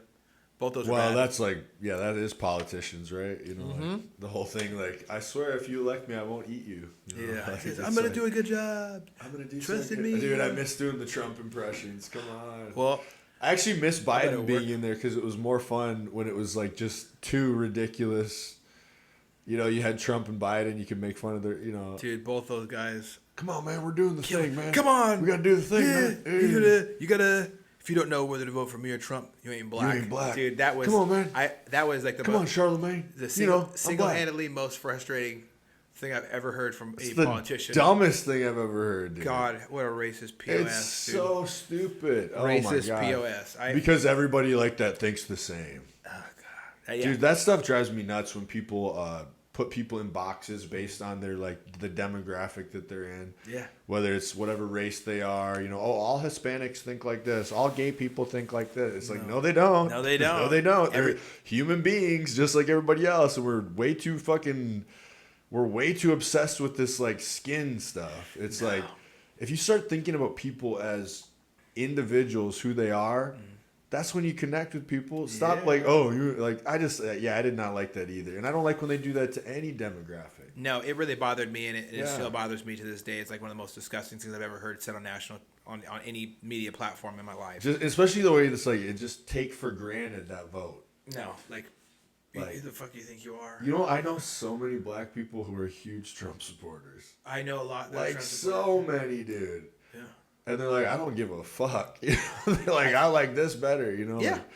Like, it's like free thinking individuals. You can't fucking say, that stuff drives me nuts too, dude. Like I hate that when people like, oh, everybody that looks like this is gonna think like this, and they should vote this way because otherwise they're voting against their interests. Don't you think they know what their fucking interest is more than you? Like I'm very tapped into what people around me are doing because I ask people often. Yeah. And I don't sit in an office and decide and try to power trip and decide what people need. Right. That makes my rich friends more money. You know, there's a song by Oliver Anthony. It was so beautiful. He wrote it. Dude. Rich Man Full of Rich Men. What a rich crazy thing that happened with him. That is the most raw, authentic. Like there's people with big beards who work crazy hours that hear that song and their eyes will fill with tears. Yeah, dude, like, he hit a nerve. He hit a nerve with some people, and his voice is very. That was one of the craziest things that happened in music in a long time, actually. Yeah, just some guy from the Sticks. Just a random dude hits a nerve out there. He's speaking for like everybody. I remember, so I'm close with my wrestling promoter, and he was like so into that song. He's like, because I don't know, it said something that everybody was kind of thinking. I bought that song on iTunes. That should tell you how crazy it is for me, because I download everything for free on YouTube, but I bought that song on iTunes because I wanted to support him. This dude. Yeah, because he was killing it, man. And that song is so, and his song "I Want to Go Home" is so heartbreaking for me because I think that shows a lot of moments where, you know, I've expressed before that I've had suicidal ideations in the past, and because of the love I have received from other people, I was able to get past that and now I'm stronger and better off that I'm still here, and I live life more enjoyably because I appreciate life more. And his song "I Want to Go Home" definitely takes me to a spot where I felt a tremendous amount of sadness and inward self thought about how my circumstances were unfortunate, when all I had to do was look up and see how beautiful life is. And I think that sometimes I wish I could play music on here.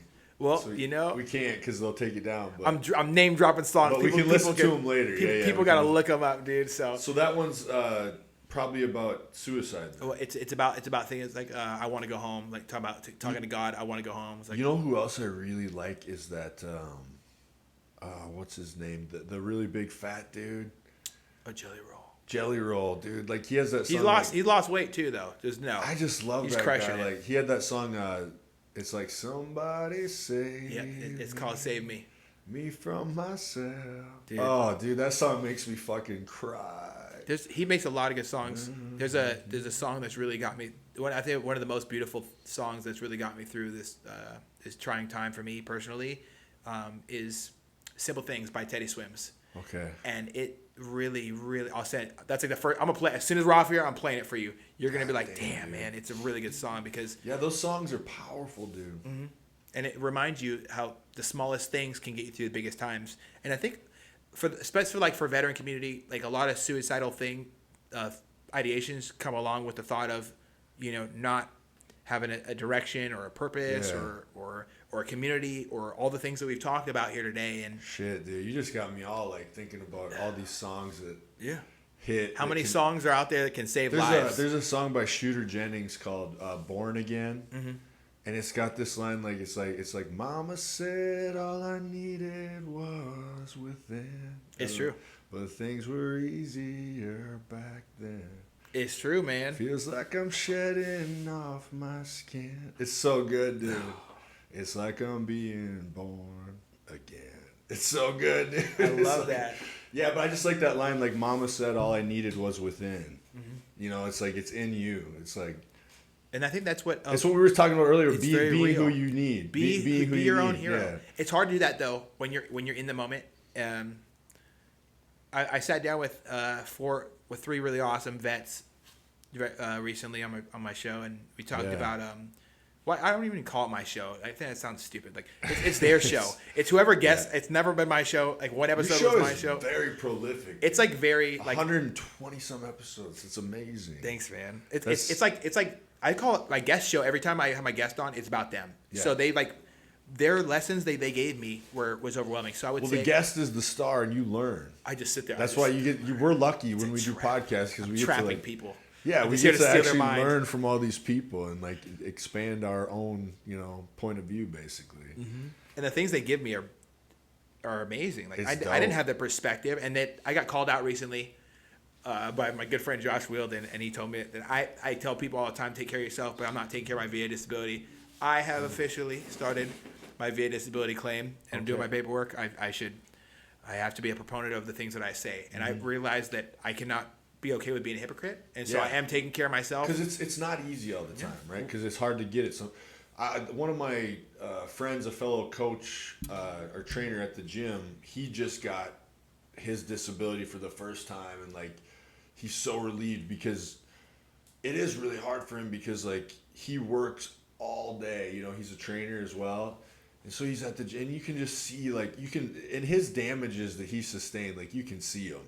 Because in the way he walks, his legs, his knees, and it's all from when he served. He was in the Army, and I think it was some kind of tank accident that he was in. Oh, damn. And so, but it was really hard for him to get his disability, and now he did. So he's like, good, and it's like, man, I'm thankful that he was able to get that because he deserves it. It's like if you're injured in the military, you sustain things that are going to alter the rest of your life. I really think that it's important to deal with them appropriately, and the first step of that is acknowledging it formally that you're got it going on. And I'm able to say that now that I've started it.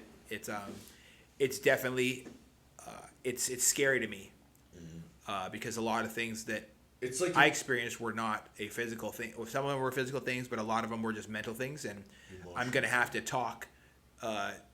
I'm gonna have to talk to therapists and stuff, and that is like a severely daunting that's idea. Scary. That's a scary ass idea, like dude. Someone's gonna crack you open. Dude, someone's gonna be like, okay, and I'm gonna freaking be crying a bunch. So it makes me very, very like super nervous. But I'm gonna do it because I think it's a disservice to myself. It's like you're on your journey and you've kind of done it. Like you said with opening up about some of these things. You've already kind of started that process, so that might make it a little better.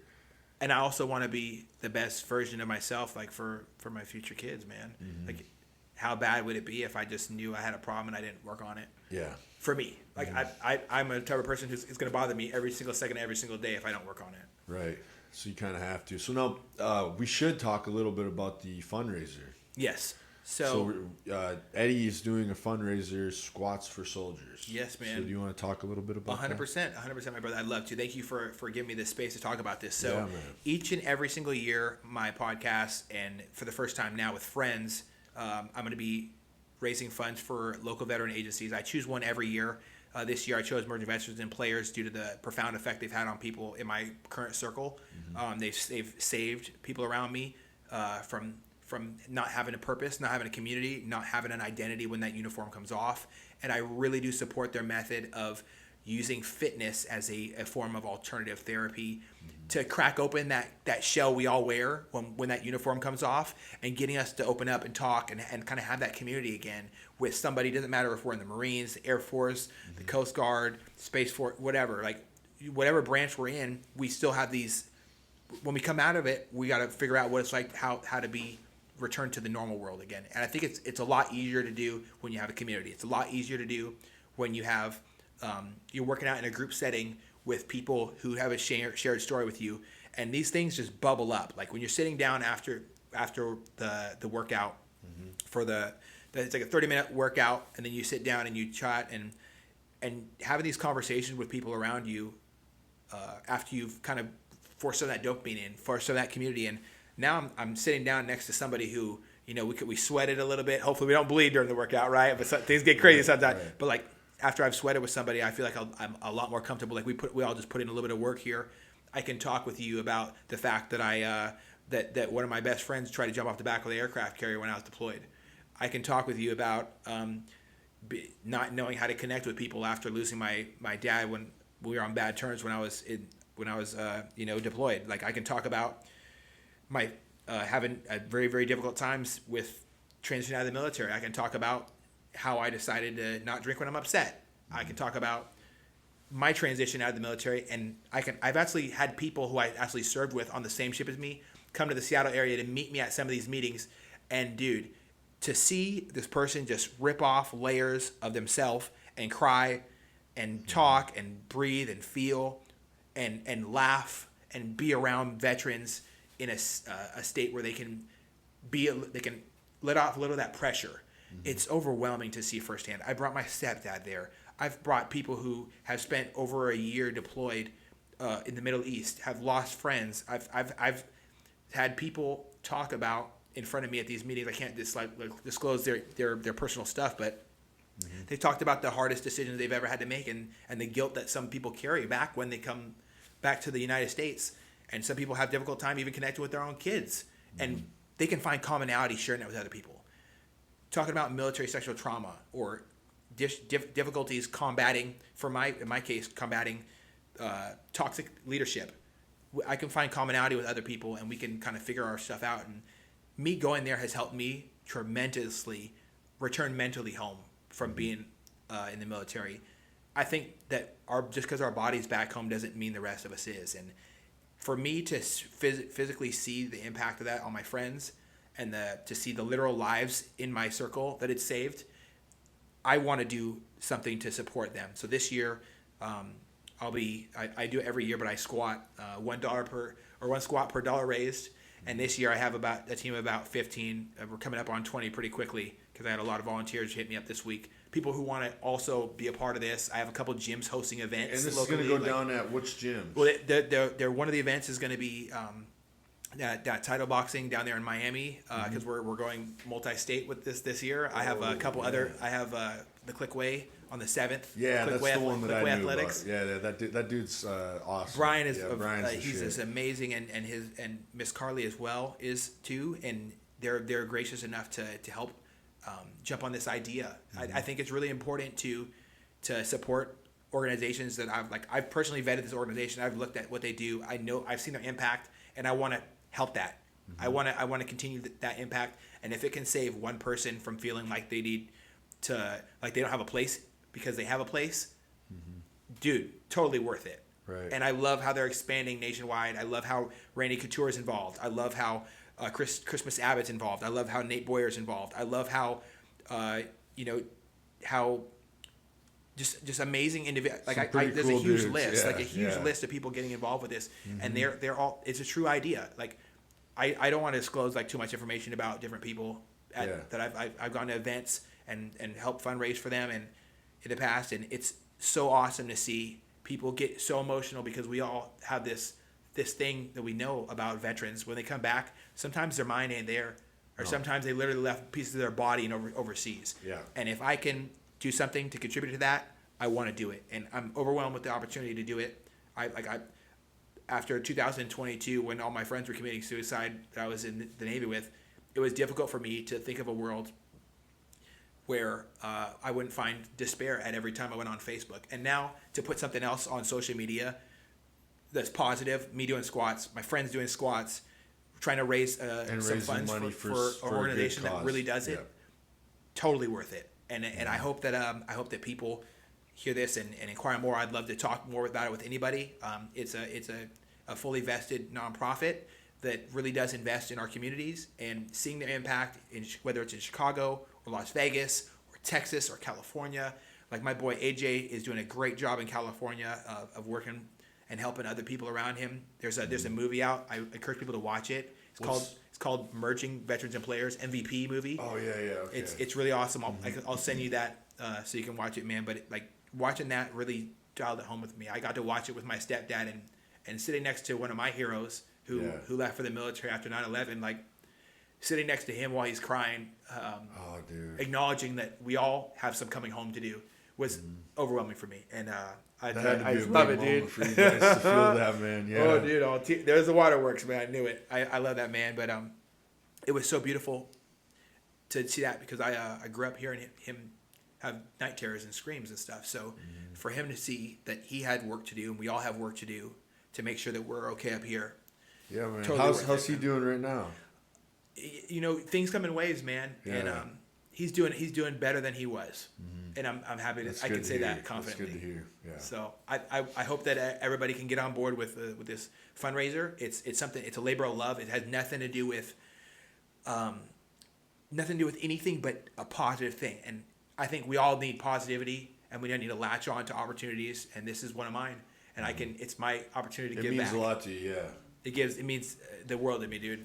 It's very personal, and it's I think when things are personal, they can be beautiful. They are, man. Well, yeah, that's powerful stuff, dude. Yeah. Yeah, man. So I was just gonna say I appreciate you being so open and honest about a lot of things today. So 100%. I appreciate you having me on. I think it's like very important, you know. So hopefully people that listen can take some of the stuff that you said, and maybe if that, you know, if they connect to that or feel something similar, that maybe they've gone through something similar, and maybe that'll help them realize like maybe they have some work that they need to do, you know. So it's like, I don't know, man. Thank you for being open with some of that stuff and sharing what you've gone through, and I think it'll be helpful for a lot of people. Thank you. Man. I'm glad to have an opportunity to talk about things. We all can be better, and we all can be our own hero in moments. And I think that there's nothing wrong with raising your hand and saying I need help, and I've done it. It's huge. I needed help. We all need a community. So, but yeah, man. All right. Well, thank you for being here, and thank you for sharing that stuff. And I don't know. I just appreciate you making the trip here, especially you living out in the country now. And it's I'm thank you for giving me your time today, man. I really appreciate it. I'm happy to do it. Should I wrap us up? Let's wrap it up, dude. All right. Thank you, everybody, for tapping into another Nicky Free podcast episode. As always, the best way to support this podcast is to share it with a friend. If you know somebody who might benefit from this episode, please do send it out to them. Make sure you take time out of your day to practice the 3 Ps: positivity, perseverance, and power. You remember how powerful you are. You don't need anybody out there to be your hero. You can be it for yourself.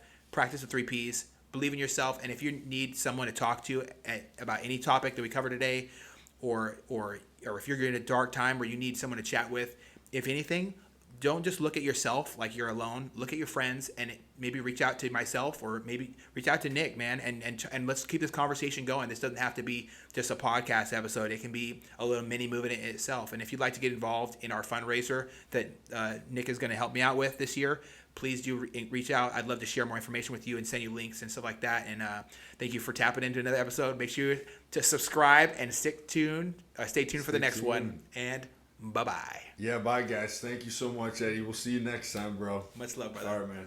Hell yeah. Cheers. All right, good stuff.